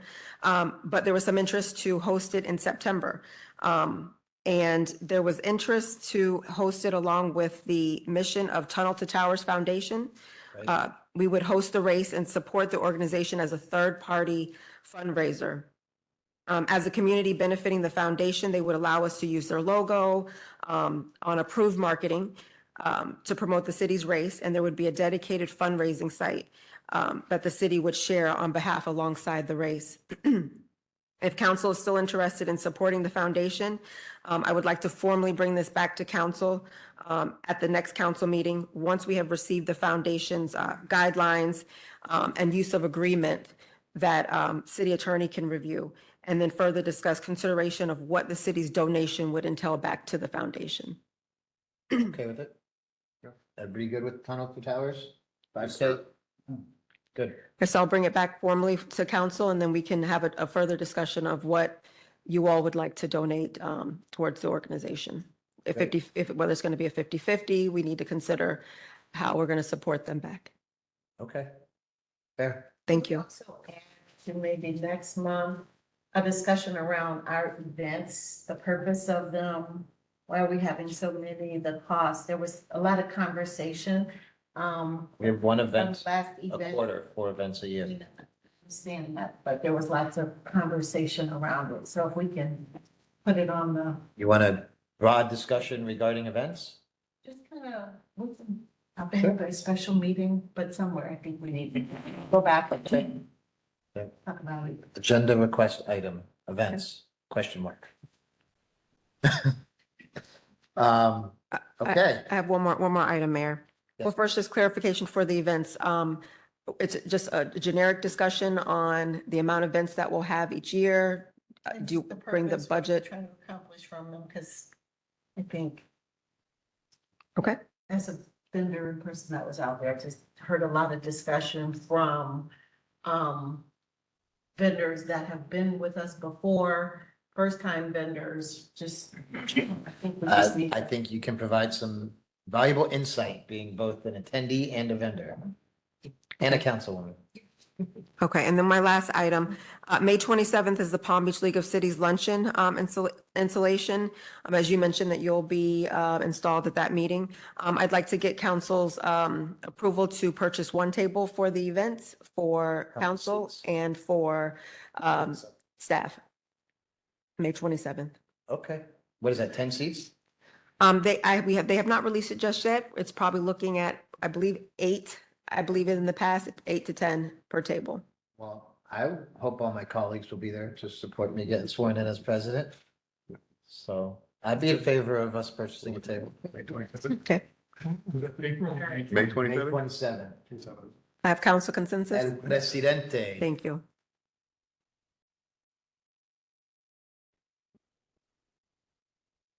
Thanks. 12 o'clock, we go. Do you need dignitary 12:02, I protection? believe. Huh? Do you need dignitary protection? Where, yeah, that'd be great. Center. I need a security detail. I need, guys are gonna have to start referring to me as Mr. Mayor President. It's at the Kravis Center. Anything else for us, Madam Manager? That's all.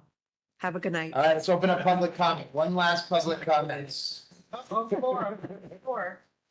Ms. Torres' hand went up first. Alicia Torres, 5847 Whippoorwill Circle. Just two things real quick. Did we get the art in public places? Sorry, yeah. Did we get the art in public places monies situation figured out, how we get to spend that? I believe the city attorney was supposed to be looking into that. We're looking at it. Okay. Okay. And then also, you know, with Walmart coming and Lowe's, I just worry about the, like, getting some public transpo out here. 'Cause I know, former city manager King Castle was on some kind of board that was kind of like working with Palm Beach County to get that kind of, not squared away, but just in a discussion. And so I wonder if anyone knows anything about that or if anyone is involved with that anymore. No, there's one of our, I wasn't supposed to do back and forth, but I'm going to, one of our appropriations that is, you know, that has been approved, if I'm not mistaken. No, the budget hasn't been settled yet. But we are attempting to get appropriation for not only the park, there's one other one. It's for this Go West program. Go West. That'll bring a stop from Loxahatchee Palm Beach Community College campus to Westlake. And that's a big question mark, depending on what happens with this year's budget in the Florida session. Thank you. Legislature. We have any other comments from the public? Mr. Farber, and then we'll go one back. Okay, Bobby Farber, 4829 St. Owens Way. Hope I'm not out of line saying this, but this tunnel to tower thing was kind of my little baby here. I have a 9/11 Remembrance of First Responder group here in in Westlake. That transpired into this tunnel to tower. I had gotten in touch with them. Did a bunch of legwork. I wanted to pull that race and make it a tunnel to tower. We will be the first tunnel to tower sanctioned 5K race in the East Coast of Florida. So it is my hope that we're going to bring in a ton of people here to show them Westlake. I'm expecting this to be huge. I plan on doing a ceremony on 9/11 on the Friday. There was discussion as when we were going to go and do the race. And I believe it's the Saturday after that. Okay, so that would be September 12th, 7:30 in the morning.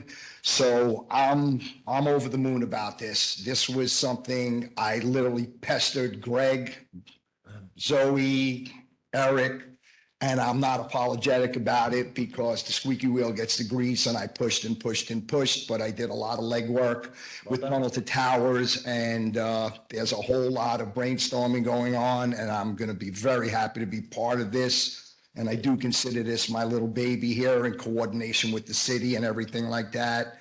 And hopefully we'll at some point, you know, if we get a park set up or something for the city, that we have an area set up for a memorial. We'll have an artist do some renditions for us. I mean, there's a lot of thought that I have behind this. So I'm glad this was finally brought up because I've been like chokehold, like without saying anything, and I feel like I'm free to say it now.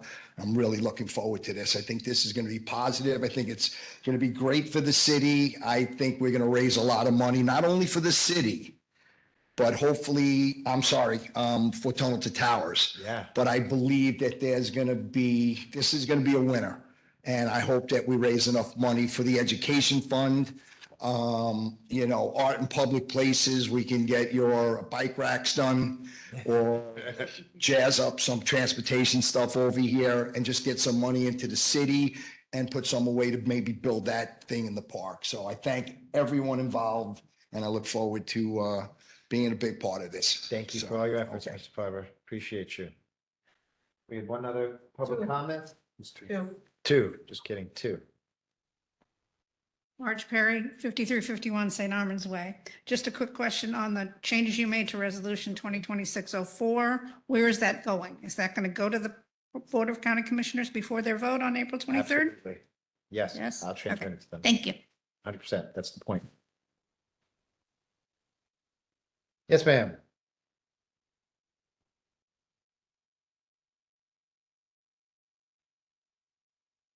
Hi, Sue Loisel again, 19711 Weathervane Way. Thank you so much.